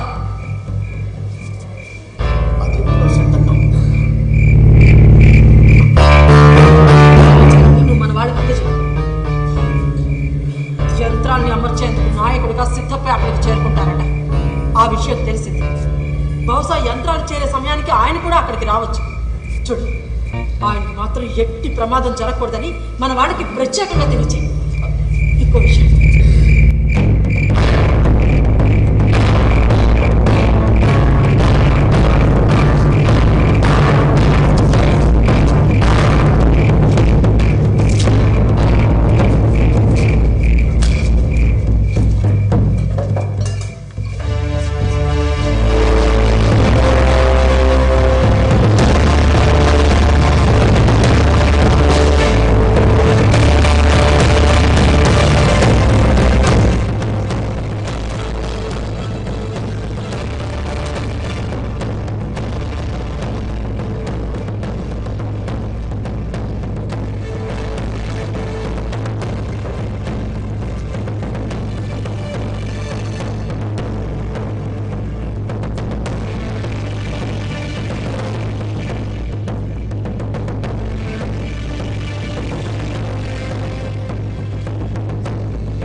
ఆకాశం వైపు చూస్తున్న ఆ స్తంభాలను చూస్తుంటే నీకేమనిపిస్తుంది?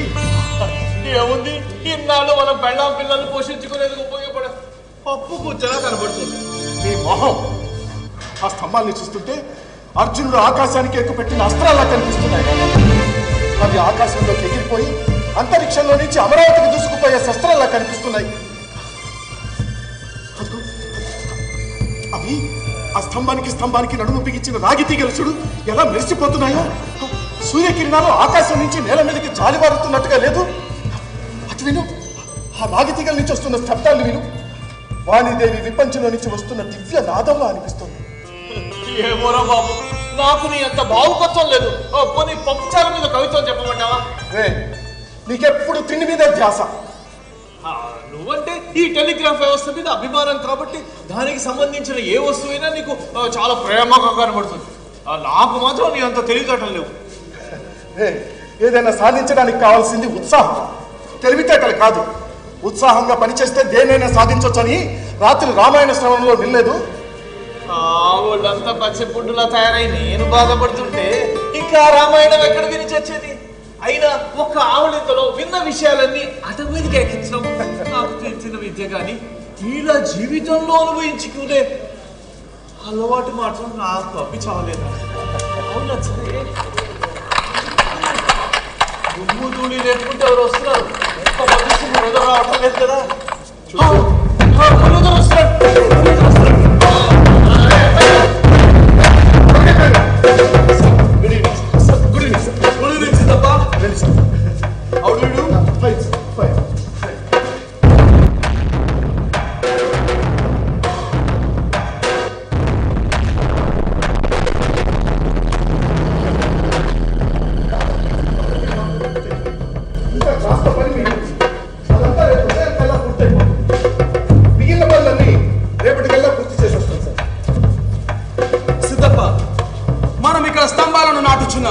ఈ వెర్రి జనం వాటిని పీకి వేయించున్నారు. మనము చేయుచున్నది వారికి మంచి చేయాలని చెప్పినను ఎన్ని మార్లు చెప్పినను అర్థం కావడం లేదు. ఇలాగైనా పనులు వేగముగా జరగవు. కంపెనీ అధికారులు టెలిగ్రాఫ్ స్తంభాలను పీకిన వారికి కఠినమైన శిక్షలు వేయమని చెప్తున్నారు. కొత్త విషయాలను అర్థం చేసుకోవడానికి సామాన్య జనానికి చాలా సమయం పడుతుంది సార్. సాంకేతికత అభివృద్ధి చెందేటప్పుడు ప్రజలు అయోమయంలో పడిపోతారు. అందున ఈ దేశంలో ఒకేసారి 2 మహత్తరమైన విషయాల ఆవిష్కరణ జరుగుతుంది. రైలు ఇంకా పట్టాలు ఎక్కక మునిపే టెలిగ్రఫీ వ్యవస్థ కూడా కాలు మోపింది సార్. అది సామాన్య జనానికి చాలా బాధను కలిగిస్తుంది. వాళ్ళు ఇప్పటి వరకు నెమ్మదిగా పనులు చేయడానికి అలవాటు పడ్డారు. ఇప్పుడు ఈ వేగాన్ని వాళ్ళు అర్థం చేసుకోలేకపోతున్నారు. ఈ మారుతున్న వేగం వాళ్ళ జీవితంలో ఎలాంటి మార్పులు తీసుకొస్తుందన్న భయంతో ఉన్నారు వాళ్ళు. రంగుల రాట్నం వేగం పెరిగే కొద్దీ ఎదుటి వాళ్ళు కనపడకుండా పోతారు సార్. ఇప్పుడు వాళ్ళ పరిస్థితి కూడా అదే. వాళ్ళ భవిష్యత్తు ఎలా ఉండబోతుందో వాళ్ళ ఊహకు కూడా అందడం లేదు. అందుకే వాళ్ళు ఆ గందరగోళంలో అలా ప్రవర్తిస్తున్నారు తప్ప వాళ్ళకి కాస్త అవగాహన కల్పిస్తే వాళ్ళు తప్పకుండా మనకి సహకరించే అవకాశం ఉంది సార్. మనము చేయుచున్నది ఎప్పటికప్పుడు వీరికి వివరిస్తూనే ఉన్నాము. అయినను రైలు బండిలో దయ్యములుండునని ప్రచారము చేయుచున్నారు. మనము వాడుతున్న రాగి తీగల యందు భూతములుండునని, మనము చెప్పే అన్ని మాటలనేవి మోసుకుపోవచ్చునని చెప్తున్నారు. పైగా ఇవన్నిటినీ మా మతానికి ముడివేయుచున్నారు. క్రైస్తవ మతమనిన సాతాను మతమని దయ్యములు భూతములు అన్ని మా అధీనంలో ఉండునని మత పెద్దలు చెప్తున్నారని మాకు వార్తలు అందుతున్నవి. అందువల్ల మా కంపెనీ అధికారులు మీ మతముల పైన చాలా కోపంగానున్నారు. మా వాళ్ళు అంతే సార్, వాళ్ళకి ఏదైనా అన్యాయం జరుగుతుందంటే అది మతంతో ముడిపెట్టేస్తారు. మేము ఇప్పటి వరకు ఈ దేశం యొక్క మతమును తాకి ఉండలేదు. మతమానిన మాకు చాలినంత విశ్వాసం ఉన్నది. అందువల్ల మతమును తాకుటకు మేము ధైర్యం చేసి ఉండలేదు. కానీ పరిస్థితులు మారుచున్నవి. మీలో మీరే కొట్టుకునుచున్నారు. హిందువులు ముస్లింలు కొట్టుకునుడే కాదు, మీలో మీకే డిఫరెన్సెస్ వచ్చుచున్నాయి. అందువల్ల మా కంపెనీ అధికారులు కొంతమంది కొత్త యోచన చేయించున్నారు. అవును సార్, ఆ కొత్త ఆలోచన గురించి నేను కూడా విన్నాను. ఏమిటది? దేశం మొత్తమును ఒకే మతములోనికి తెచ్చుట. దానివల్ల అంతర్గత కలహములన్నీ తొలగిపోవునని మా కంపెనీ అధికారుల ఆలోచన. తలుచుకుంటే ఎంతసేపు సార్? అది అంత తేలికైన విషయం కాదు. ఎన్నో నమ్మకములు, విశ్వాసములు, భక్తి ఇవన్నీ మీ జీవన విధానంలో కలిసి ఉన్నాయి. We cannot separate the moonlight from moon. అవును సార్, చంద్రుడి నుంచి వెన్నెలను వేరు చేయలేము. అందువల్ల హిందువుల నుండి హిందుత్వాన్ని, ముస్లింల నుండి మహమ్మదీయ తత్వాన్ని విడదీయలేమని చెప్పడం జరిగింది. కాబట్టి ఇది పనికిరాని చర్య అని చెప్పారు. విచారం ఏమిటంటే మనం చేస్తున్న ఈ పనులన్నిటినీ ఈ ప్రజలు వంకర పనులుగా ప్రచారం చేయించున్నారు. అది ఎక్కువ కాలం ఉండదు సార్. రైలు వేగం గంటకు 15 కిలోమీటర్లుగా ఉంది. దాన్ని చూసి జనం భయపడిపోతున్నారు. రైలు రావడం వల్ల జట్కా బండి వాళ్ళు, గుర్ర బండి వాళ్ళు వాళ్ళ జీవితాలు రోడ్డున పడిపోతాయని భయం పడుతున్నారు. రైలు పట్టాలు పీకేయడం, రైలు ఎక్కిన వాళ్ళ మీద దౌర్జన్యాలు చేయడం లాంటివి చేస్తున్నారు. కానీ అలవాటైన ప్రాంత ప్రజలు మాత్రం చాలా సంతోషంగా ఉన్నారు సార్. రైలు ప్రాణాయం వల్ల మేము చాలా సౌకర్యవంతంగా ఉన్నానని ఆనందాన్ని వ్యక్తపరుస్తున్నారు వాళ్ళు. ఏదైనా సాంకేతిక అభివృద్ధి జరిగేటప్పుడు దాన్ని అవగాహనలోకి తీసుకోవడానికి సామాన్య జనానికి కొంత సమయం పడుతుంది సార్. ఇప్పుడు వాళ్ళు కూడా అదే పరిస్థితిలో ఉన్నారు. ఈ సమయంలో మనం కాస్త సమయం పాటిస్తే అంతిమ విజయం మనదే అవుతుంది సార్.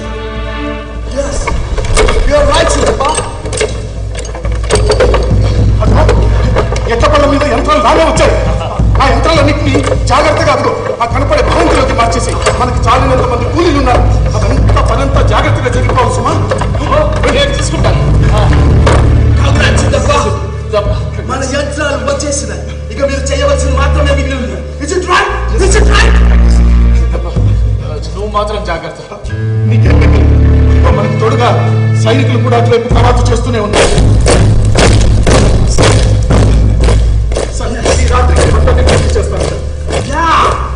తిరుగుబాటుదారులు మన యంత్రాలను నాశనం చేయడం చాలా కుట్ర చేసినారు. But they are failed. Ganga నది తీరమంతా మన సైనికులు గస్తీగా ఉన్నారు. మన ఆలోచనలు ఏవి వాళ్ళ వ్యూహంలో లేదు. By God's grace, we did it! Yes!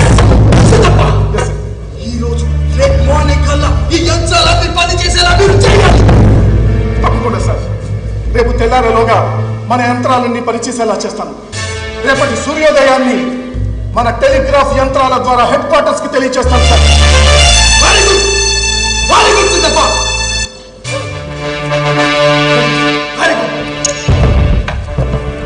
కాలం చెక్కిన బొమ్మలం, కథలుగా మారిన మనుషులం, నిర్మాణాలకు కర్తలం, ఎత్తుటి చరితకు గుర్తులం, నరమేధాలకు సాక్షులం, నాగరికతలకు దారుణం. కాలం చెక్కిన బొమ్మలం, నాగరికతలకు దారుణం. మొదటి అడుగుతోనే మొదలవుతుంది ప్రయాణం. ఆ అడుగు వేయగానే ఎదురవుతుంది ప్రమాదం. గత నమ్మకాలనే దారుల్లో, ప్రశ్నలతోనే సమరం.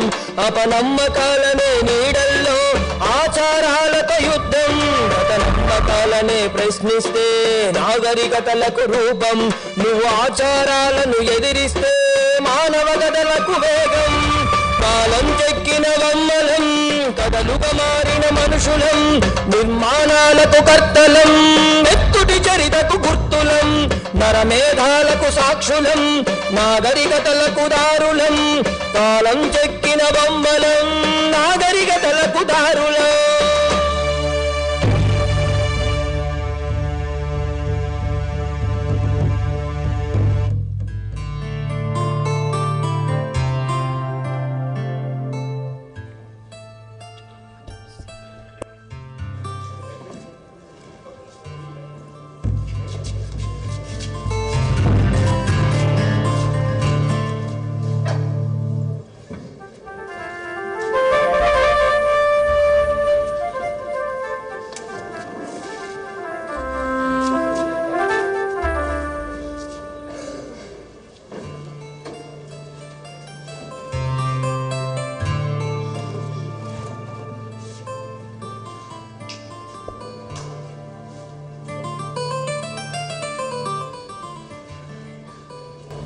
చాముండి, చాముండి,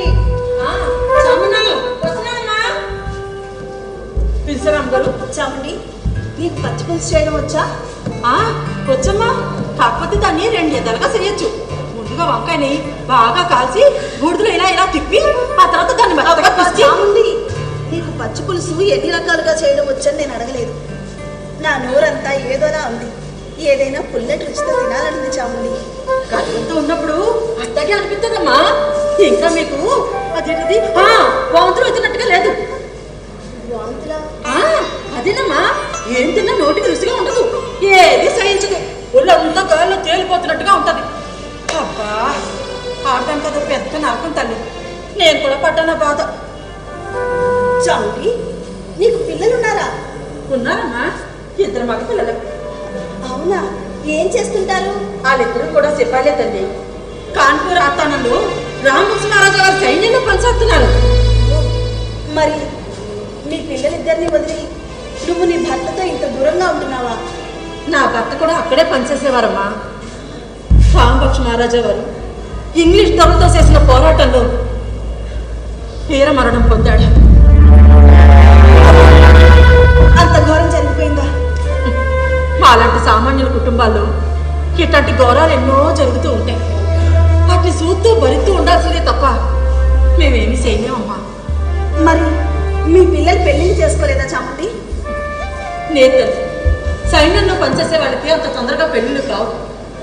వాళ్ళు దేశం కోసం, కుటుంబం కోసం ఆవుతైపోతా ఉంటారు అంతే. అది కాక వాళ్ళు కూడా పెళ్లి పట్ల అంత సుముఖంగా లేరమ్మా. ఎందుకని? సిపాయిల్లో కూడా చాలా అసంతృప్తి పెబలిపోతుంది తల్లి. బ్రిటిష్ కంపెనీ వాళ్ళు చేసే పాలన భారతీయ రాజులకి చాలా అవమానకరంగా ఉంటుంది. ఔద్ రాజులు చాలా మంది పదవులు కోల్పోయారు. అది కాక విశ్వాకు వారసులైన నానా సాహెబ్కు భరణ ఇవ్వడం రద్దు చేశాడట అవుతుందరా.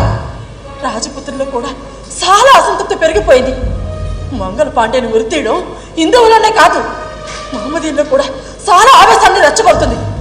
అబ్బరు, ఏ స్థానాన ఏం జరుగుతుందో తెలియని పరిస్థితుల్లో ఉందమ్మా ఈ దేశం. మీకు ఈ విషయం తెలుసా? ఏ విషయం? మొగుడు చచ్చిపోయి ఏదోగా మారిపోయిన ఆడోళ్ళు మళ్ళీ పెళ్లి చేసుకోవచ్చని దొరలు చట్టం చేశారట. అవును, విన్నాను. చిన్న వయసులో భర్తని పోగొట్టుకొని బతుకు తెరువు కష్టమవుతున్న ఆడవాళ్ళ గురించి దొరలు ఆలోచిస్తున్నారు కాబోలు. సాంప్రదాయాన్ని నాశనం చేస్తున్నారు దొరలు. మొగుడుగా ఒకరిని మనసులో అనుకున్నాక ఆడు చచ్చిపోయాక మరొకరిని పెళ్లి చేసుకోకూడదని మన సాంప్రదాయాలు చెప్పలేదా? మొగుడు ఎట్టంటోడైనా సరే ఆడిని భరిస్తూ వాడికి సేవలు చెయ్యాలని కదా మన పురాణాలు చెప్తున్నాయి. మొగుడు చచ్చిపోతే పెళ్ళాం సాగు మనం చెయ్యాలి, లేదంటే ఆడి వంశాన్ని కాపాడుకుంటూ ఉండాలి. అంతేగాని మొగాన్ని ఒంటి మీద చెయ్యనితే సానికి సంసారికి తేడా ఏంటమ్మా? తప్పమ్మా, సానా తప్పు. చేస్తున్న పనులు చాలా తప్పు. మీరు చేస్తున్న ఈ పనులన్నీ మన నాశనానికే తల్లి. అమ్మగారు, ఒక్క విషయం గుర్తెట్టుకోండి, ఏదో ఒక రోజు తిరుగుబాటు అనేది జరగచ్చు, కానీ అది ఎప్పుడు ఎక్కడ ఎలా ప్రారంభమవుతుందో మాత్రం ఎవరు చెప్పలేరే. చాముండి, ఈ విషయాలని నీకెలా తెలుసు? వరదలో కొట్టుకుపోయే వాళ్ళకి ఈత నేర్చుకోవడం చాలా సులువే తల్లి. నేను మీకు పచ్చిపులుసు చేసి తీసుకొస్తాను.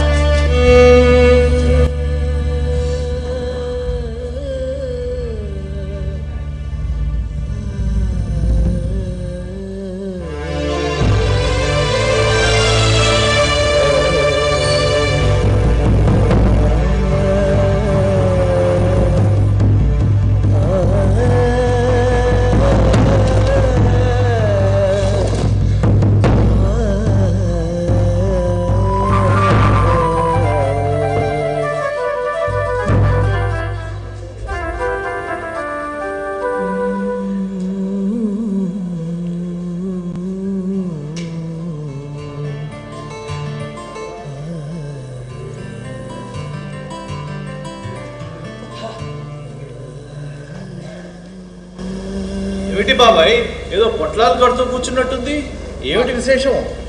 మహాదేవికి మందులు తయారు చేస్తున్నాం. మరి మహాదేవి కనబడలేదు. వ్యాయామం కోసం కొంచెం నడవమని చెప్పాను, తోటలో ఉన్నట్టుగా ఉంది. అవును బాబాయ్, చేతులు వాటి పని అవి చేస్తున్నాయి కానీ మీ మనసే మరో చోటు ఉంది. ఏమిటి విశేషం?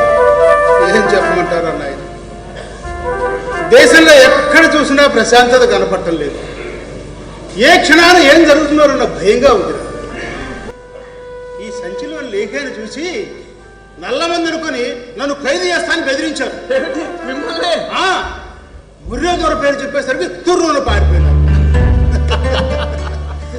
మందుకి నల్ల మందికి తేడా కనిపెట్టలేని దగులు బాచీలు మన దేశాన్ని ఉత్తరిస్తారట. నేల మీద ఎక్కడ చూసినా జర్రిపోతుల్లాగా ఇనుప పట్టాలు పరుచుకుంటున్నాయి. ఆకాశంలో తోకచుక్కల్లాగా రాగి తీగలు. రెండు అనర్థాలే. అదేమిటి బాబాయ్, రైలు ప్రయాణం బండి ప్రయాణం కంటే వేగం కాదు? ఎందుకు కాదు? ఒక్కసారి ఎలిపినాడు చూడు. బొగ్గు నడుచుడు కంట్లోనూ నోట్లోనూ పడి కళ్ళు మంటలు కొట్టి ఒళ్ళు దురదలు పెడుతుంటే గగ్గోలు పెడుతున్నారు. రైల్లో వేసి నిప్పు కణికలు గాల్లో పైకి లేచి ఇళ్ల మీద పడి, ఇళ్ల కప్పుల మీద పడి ఇల్లు తగలబడిపోతుంటే పట్టించుకుని రాజులే లేడు. రైలు ఎక్కబోయే ముందు తెల్లగా మల్లెపూలాగా ఉన్న పంచ రైలు దిగేసరికి నల్లగా మసిబొగ్గులా తయారు. నాగరికత మార్పు చెందే వేళల్లో ఇలాంటి సమస్యలు తప్పవు బాబాయ్. ఇంగ్లీష్ వాళ్ళ నాగరికత ఈ దేశానికి అవసరమా గౌరీబాబు? మనిషికి ఉపయోగపడే ఏ నాగరికత అయినా మనకు అవసరమే. కత్తి పట్టి యుద్ధం చేసే ఈరుల్ని తుపాకీ గుండుతో కాల్చడమే నాగరికత అయితే అది దేశానికి అవసరం లేదు బాబు. బతుకులు ఇడుస్తున్న బడుగు వర్గానికి ఈ దేశంలో నాశనాన్ని కోరుకుంటున్నారే, అది వీళ్ళకి అవసరం లేదు బాబు.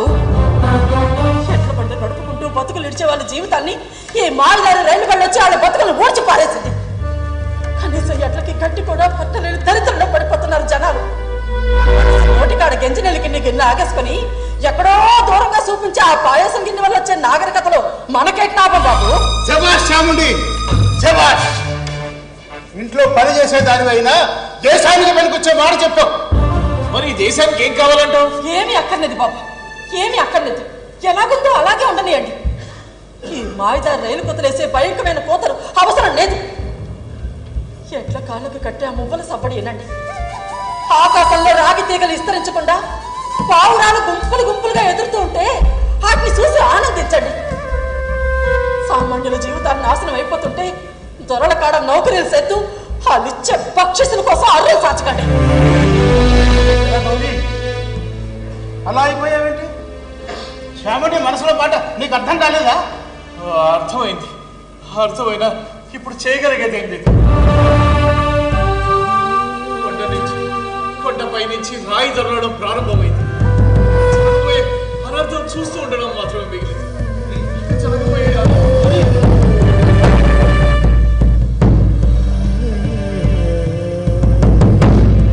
చాముండి, ఆ మందు పొట్లాలు కాస్త జాగ్రత్తగా పెట్టు. నేను చేతులు కడుక్కొని వస్తాను.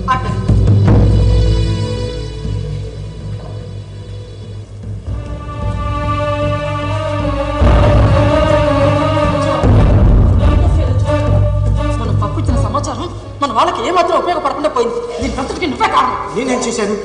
ఏం చేశానంటావేంటో? నీ దగ్గర ఉన్న ముసలి పావురాలు మార్చమని ఎప్పటి నుంచో చెప్తున్నాను. మన సిద్ధప్ప గారింట్లో సేకరించిన రహస్యాలు మన వాళ్ళకి ఏమాత్రం ఉపయోగం లేకుండా అయిపోయింది. వారు ఎప్పటికప్పుడు వ్యూహాలు మార్చుకుంటూ పోతున్నారు. నదీ తీరం అంతా సైనికులు మోహరించున్నారు. వారి తుపాకుల ముందు మన నాటు పిస్తోల్ ఏమీ పనిచేయటం లేదు. దానంతటికీ కారణం నేనేనా? ఇప్పుడు మనం బాధించుకోవడానికి ఇది సమయం కాదు. తెల్లవారేసరికల్లా యంత్రాలు పనిచేసేటట్టుగా చేస్తానని సిద్ధప్ప ముర్రేదల వరకు మాటిచ్చారని తెలిసింది. మనం ఏం చేసినా ఈ రాత్రికే చేయగలగాలి. రాత్రికి రాత్రి యంత్రాలను ధ్వంసం చేయడం జరిగే పని కాదు. మన నాయకుడి దగ్గర నుంచి వచ్చే సమాచారాన్ని బట్టి మనం ఏం చేయడానికైనా సిద్ధంగా ఉండాలి. కానీ మనం ఏం చేయాలన్నది నిర్ణయించేది మాత్రం మన నాయకుడు. బట్టలమ్మా బట్టలు, ఆడవాళ్ళకు అమరిపోయే చీరలు,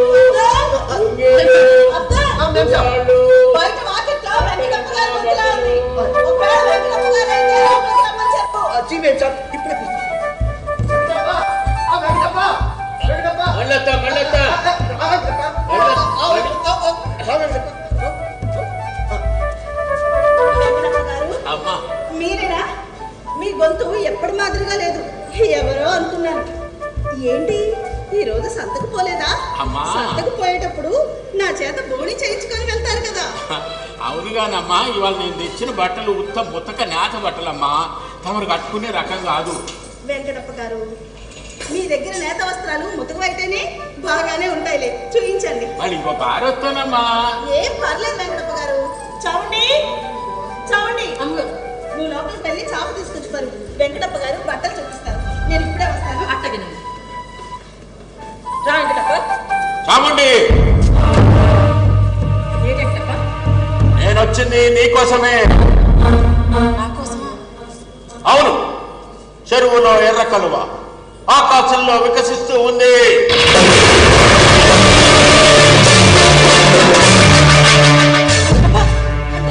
నువ్వు కూడా మా వర్గంలో వాడివేనా?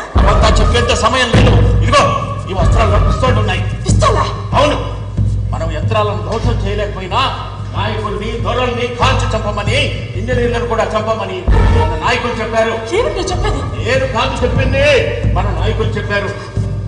ఇంజనీర్ని అంతం చేయడం అంటే సిద్ధపడని కూడా అవసరమైతే తప్పదు. అయ్యో, కానీ ఆయన దేశద్రోహి కాదు, మనవాడు, మన భారతీయుడు. అయితేనే అతను పని చేసేది ఉపయోగపడేది కూడా దొరల కోసమే కదా. ఏది ఏమైనా సరే ఇలా చేయడానికి నా మనసు అంగీకరించడం లేదు. నా వల్ల కాదు. నువ్వు వెళ్ళి. ఇవి నీకు అన్న చేయమని నాకు గుర్తు అడిగేది. నువ్వు వెళ్ళి తీసుకో.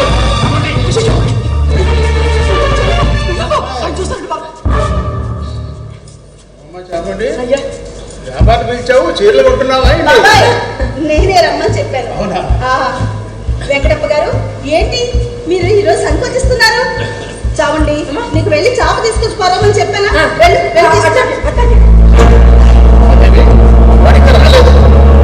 బాబాయ్, టెలిగ్రాఫ్ యంత్రాలు పరిచయించే పనిలో ఉన్నారు ఆయన.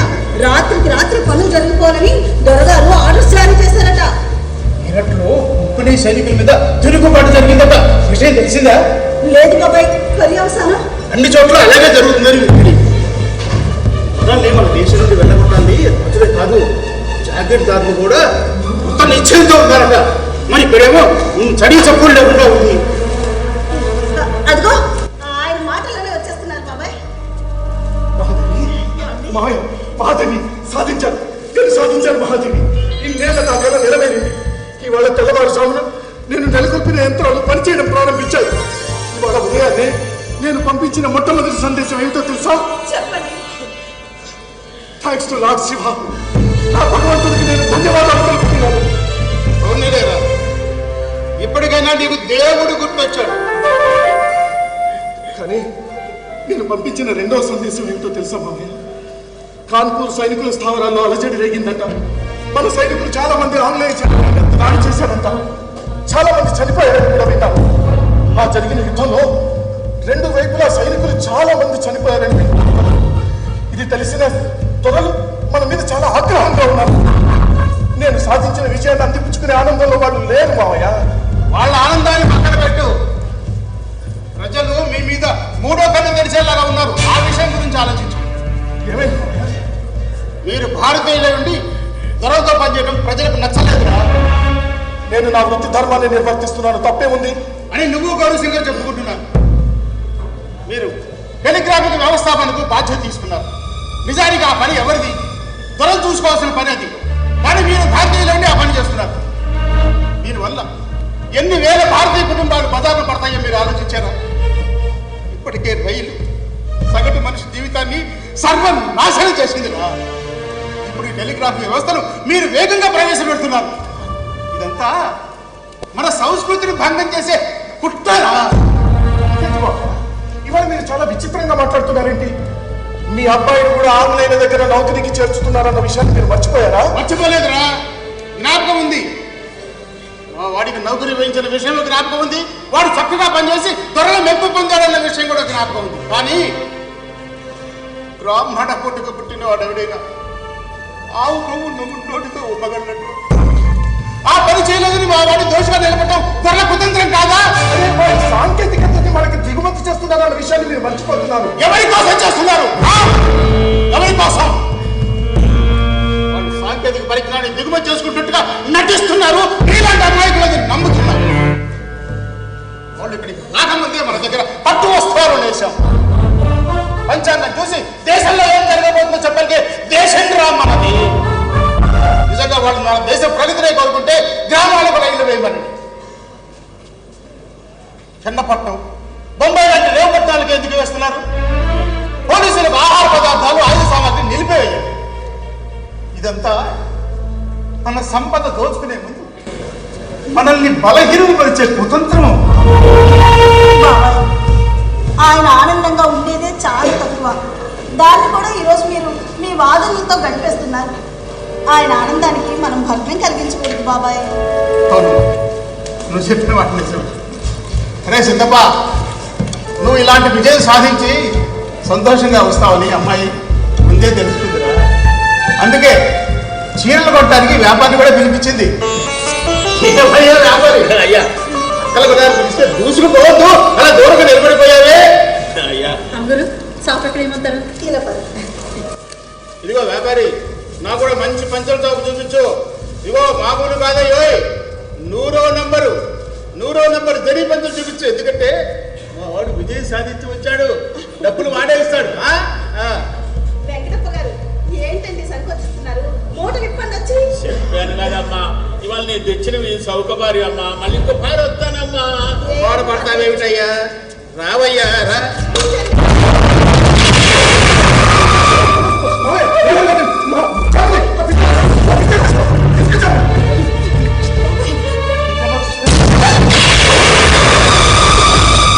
క్షమించండి, ఇదంతా మీకు కావాలని చేస్తున్నది కాదు.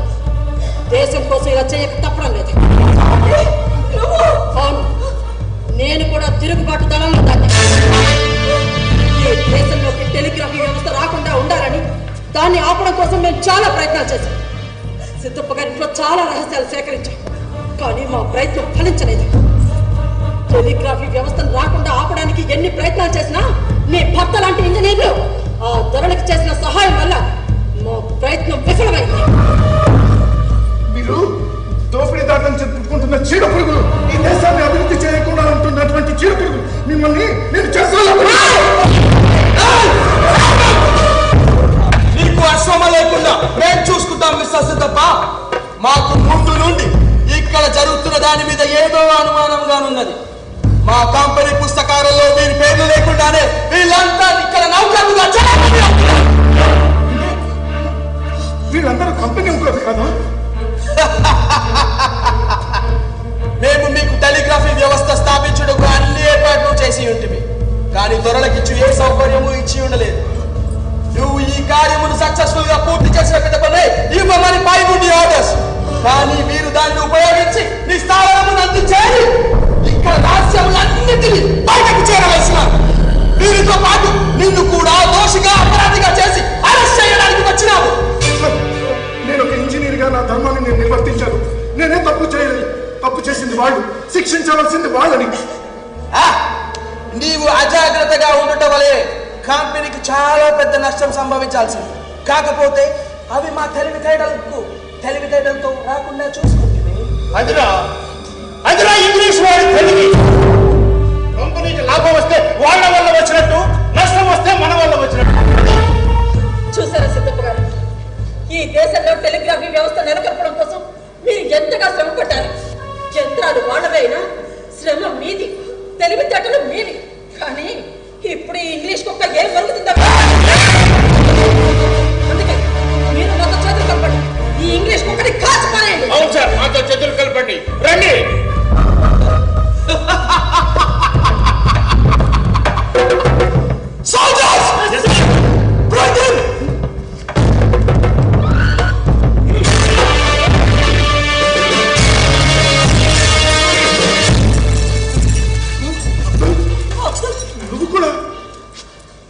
దీనంతటికి కాదు నేనే సాబ్.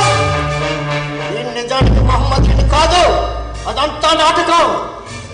నేను పావురేటప్ప నడిపేవాడిని, దాంతో నాకు బాగా ఆదాయాలు వచ్చాయి. వీరు ప్రవేశపెడుతున్న టెలిగ్రఫీ వల్ల నాకు పావురేటప్ప నాశనం అవుతుంది అనిపించింది. ఇప్పుడే మీరు ప్రవేశపెట్టిన రైళ్లు మా గుండెల్లో ప్రకంపనాలు సృష్టించాయి. రైళ్లు రావడంతో గుర్ర బండి వాళ్ళు, ఎద్దుల బండి వాళ్ళు కనీసం తినడానికి తిండి లేక దొంగలు గాను, దోపిడీదారులు గాను, ముస్లివాళ్ళు గాను మారిపోయారు. మీరు ప్రవేశపెట్టే టెలిగ్రఫీ వల్ల నాకు అదే గతి పడుతుంది అనిపించింది.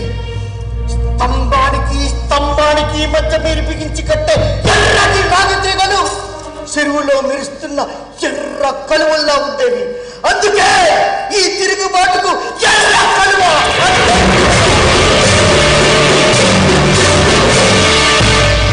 వీళ్ళంతా కలిసి వచ్చారు.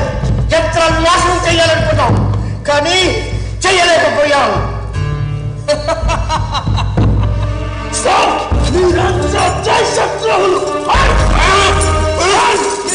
శిక్షించాల్సి ఉంది.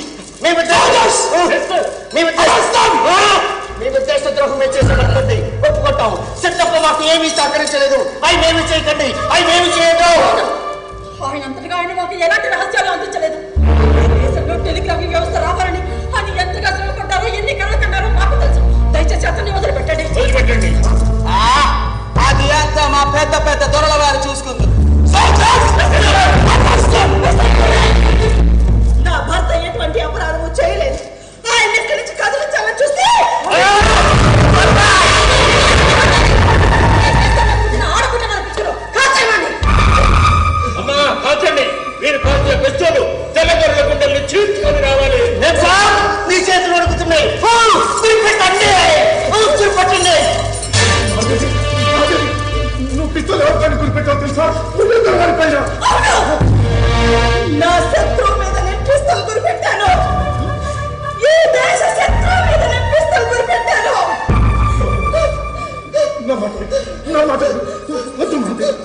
నా మాట ఏమండి? రోజు మనం స్థిరంగా మిగిలిన అన్నం కుక్కకు వేస్తే అది విశ్వాసంగా ఉంటుంది. వీళ్ళ కంపెనీ కోసం మీరు ఆ హర్నిసలో పనిచేశారు. అందుకోసమైనా వీళ్ళకి విశ్వాసం ఉండదు.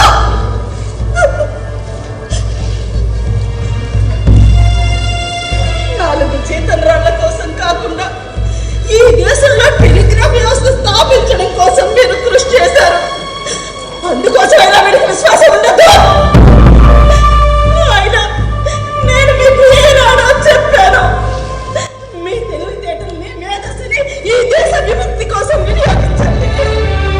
ఈ తెల్లదొల్ల స్వార్థం కోసం వాడకండి అని చెప్పాను. మీరు వినిపించుకోలేదు. ఇప్పుడు చూడండి, మిమ్మల్ని దోషిగా నిలబడుతున్నారు వీళ్ళు. ఎంత అన్యాయం అండి.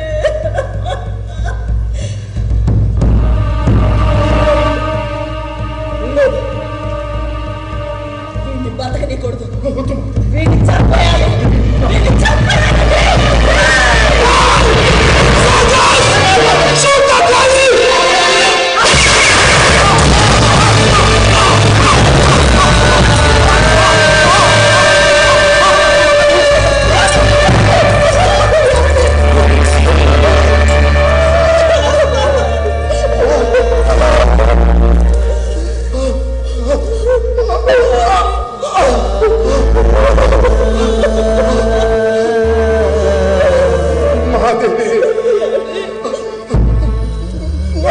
క్షమించు. నేను చేసింది ఆంగ్లేయుల దగ్గర నౌకరీ అయినా నేను ఈ దేశ భవిష్యత్తు కోసమే పాటుపడ్డాను. మహాదేవి, పుట్టబోయే మనం బిడ్డకు చెప్పు. దోషిని కాదు,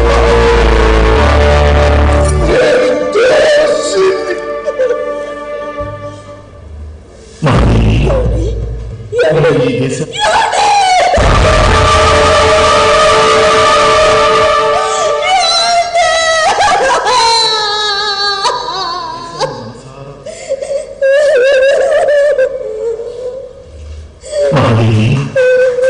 నేను ఈ దేశాన్ని మనసారా ప్రేమించాను. నిన్ను ఈ దేశాన్ని నా గుండెలంగా నింపుకున్నాను. మహాదేవి, మన దేశాన్ని పరాయి వాడు పాలిస్తున్నాడని తెలిసి కూడా వాడి దగ్గర నౌకరీ ఎందుకు చేశానో తెలుసా? వాడి తెలివితేటలని ఈ దేశానికి ఉపయోగించుకొని మన దేశాన్ని అభివృద్ధి పథం వైపు నడిపించాలనుకున్నాను. ఏ దేశంలోనైనా సాంకేతిక పరమైన అభివృద్ధి చెందితేనే ఆ దేశం పలు కాలాల పాటు మనుగడ సాగిస్తుంది. మహాదేవి, 8 సంవత్సరాలు గడిచినా మన దేశంలో పావురాలు తప్ప ఇళ్ల బడులు గుర్ర బడులు ఉంటే మనం ఎప్పుడు ప్రగతి సాధిస్తాం? పరిజ్ఞానం ఎక్కడైనా కావచ్చు, అది మన దేశానికి ఉపయోగపడాలి. ఇప్పుడు ఈ దేశంలో ప్రవేశపెట్టిన ఈ టెలిగ్రాఫ్ వ్యవస్థ రాబోయే తరాలకు ఎంతో వెలుగు చూపిస్తుంది. సమాచార వ్యవస్థకు నాందిగా నేడు టెలిగ్రామ్ పుట్టింది. రానున్న భారతదేశంలో ఇంకా ఎలాంటి సమాచార విప్లవాలు వస్తాయో ఎవరికి తెలుసు? పుట్టబోయే నా కూతురికి చెప్పు. నేను దేశద్రోహిని కాదు, నేను దేశద్రోహిని కాదు మహాదేవి, దేశద్రోహిని కాదు.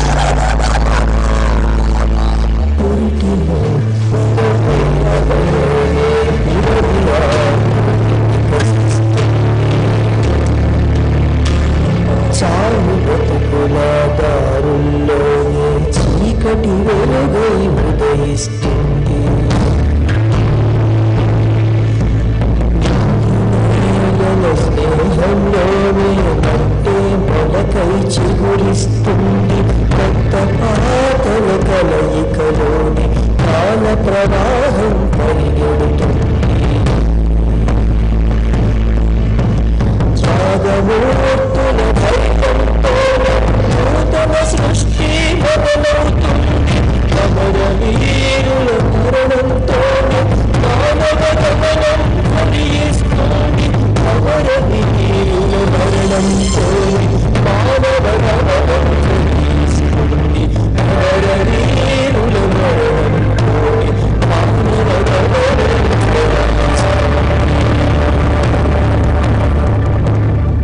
ఆనాడు మన దేశంలో ప్రవేశించిన టెలిగ్రాఫ్ వ్యవస్థ దాదాపు 160 సంవత్సరాల పాటు మనకు సేవలందించింది. ఆ తరువాత ముఖ్యంగా ఈ దశాబ్దంలో దేశంలో సమాచార వ్యవస్థ మరింత వేగవంతమైంది. ఇంటర్నెట్ వినియోగంలోకి రావటంతో సమాచార వ్యవస్థలో పెద్ద విప్లవమే వచ్చింది. ఈమెయిల్, ఫ్యాక్స్ వంటి అత్యాధునిక సమాచార వ్యవస్థ టెలిగ్రామ్ వ్యవస్థను ధ్వంసం చేసింది. ఆనాడు పావురాలు అదృశ్యమైపోయినట్లే టెలిగ్రామ్ కూడా మన దేశంలో జూలై 31, 2013న అదృశ్యమైపోయింది. కేవలం 18 కిలోమీటర్ల వేగంతో ప్రారంభమైన రైలు ఈనాడు 150 కిలోమీటర్ల వేగాన్ని అందుకుంది. మనిషి జీవితం వేగాన్ని దాటి ఇంకా ముందుకు పోయింది. ఏ ప్రయాణమైనా ఎక్కడో ఓ చోట ప్రారంభమవుతుంది. ఎందరో మహానుభావులు మన ప్రయాణాన్ని సుఖమయం చేయటానికి తమ జీవితాలను అర్పణం చేస్తారు. అలాంటి పవిత్రార్పణ చేసిన సిద్ధప్ప లాంటి నిజమైన దేశభక్తులకు ఈ దేశం ఎప్పుడూ రుణపడి ఉంటుంది. ఆ రుణాన్ని కొద్దిగానైనా తీర్చుకునే ప్రయత్నమే మా ఈ నాటక ప్రదర్శన. ఇది దేశభక్తులకు అంకితం.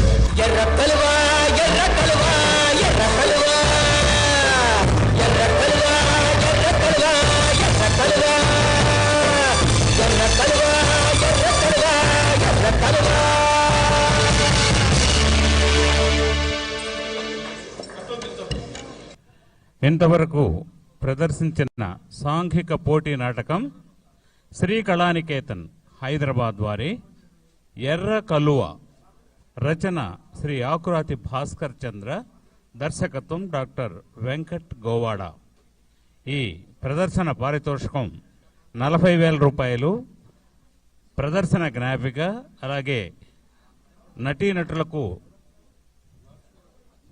ప్రశంసాపత్రాలు ఆంధ్రప్రదేశ్ రాష్ట్ర చలనచిత్ర టీవీ మరియు నాటకరంగ అభివృద్ధి సంస్థ వారిచే స్వీకరించవలసిందిగా కోరుతూ, ఈ సమాజానికి ప్రదర్శన పారితోషికం అందించడానికి సుమధుర కళానికేతన్ విజయవాడ నిర్వాహకుల్లో ఒకరు భాస్కర్ శర్మ గారు, అలాగే కొండవీటి కళా పరిషత్ లింగారావుపాలెం కార్యదర్శి శ్రీ మండేపూడి శ్రీనివాసరావు గారు వేదికపైకి విచ్చేసి సమాజ సభ్యులకు ప్రదర్శన పారితోషికం 40,000 రూపాయలు, ప్రదర్శన జ్ఞాపిక, అలాగే కళాకారులకు ప్రశంసా పత్రాలు అందజేయవలసిందిగా కోరుతూ, భాస్కర శర్మ గారు సుమధుర కళానికేతన్ విజయవాడ పరిషత్ బాధ్యులు శ్రీ భాస్కర్ శర్మ గారు దయచేసి వేదికపైకి రావాల్సిందిగా కోరుతున్నాం.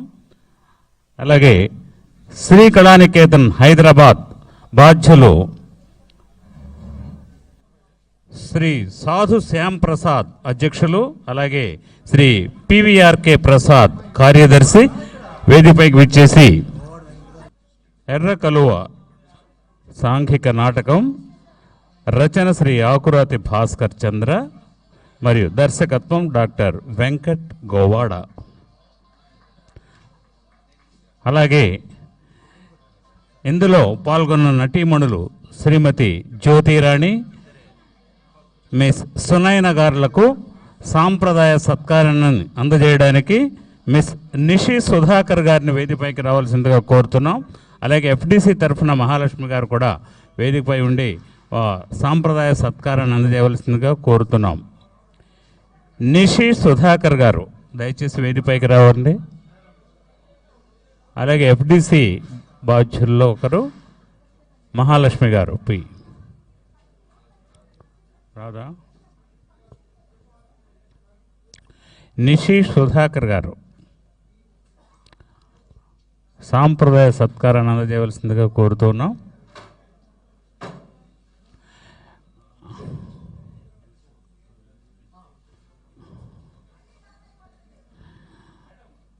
మిస్ నిషి సుధాకర్, శ్రీకళానికేతన్ హైదరాబాద్ ఎర్రకలువ సాంఘిక నాటకంలో నటించిన శ్రీమతి జ్యోతిరాణి, మిస్ సునైన గారులకు ఆంధ్రప్రదేశ్ రాష్ట్ర చలనచిత్ర, టీవీ మరియు నాటకరంగ అభివృద్ధి సంస్థ తరఫున సాంప్రదాయ సత్కారాన్ని అందజేస్తున్నటువంటి వారు నిషి సుధాకర్.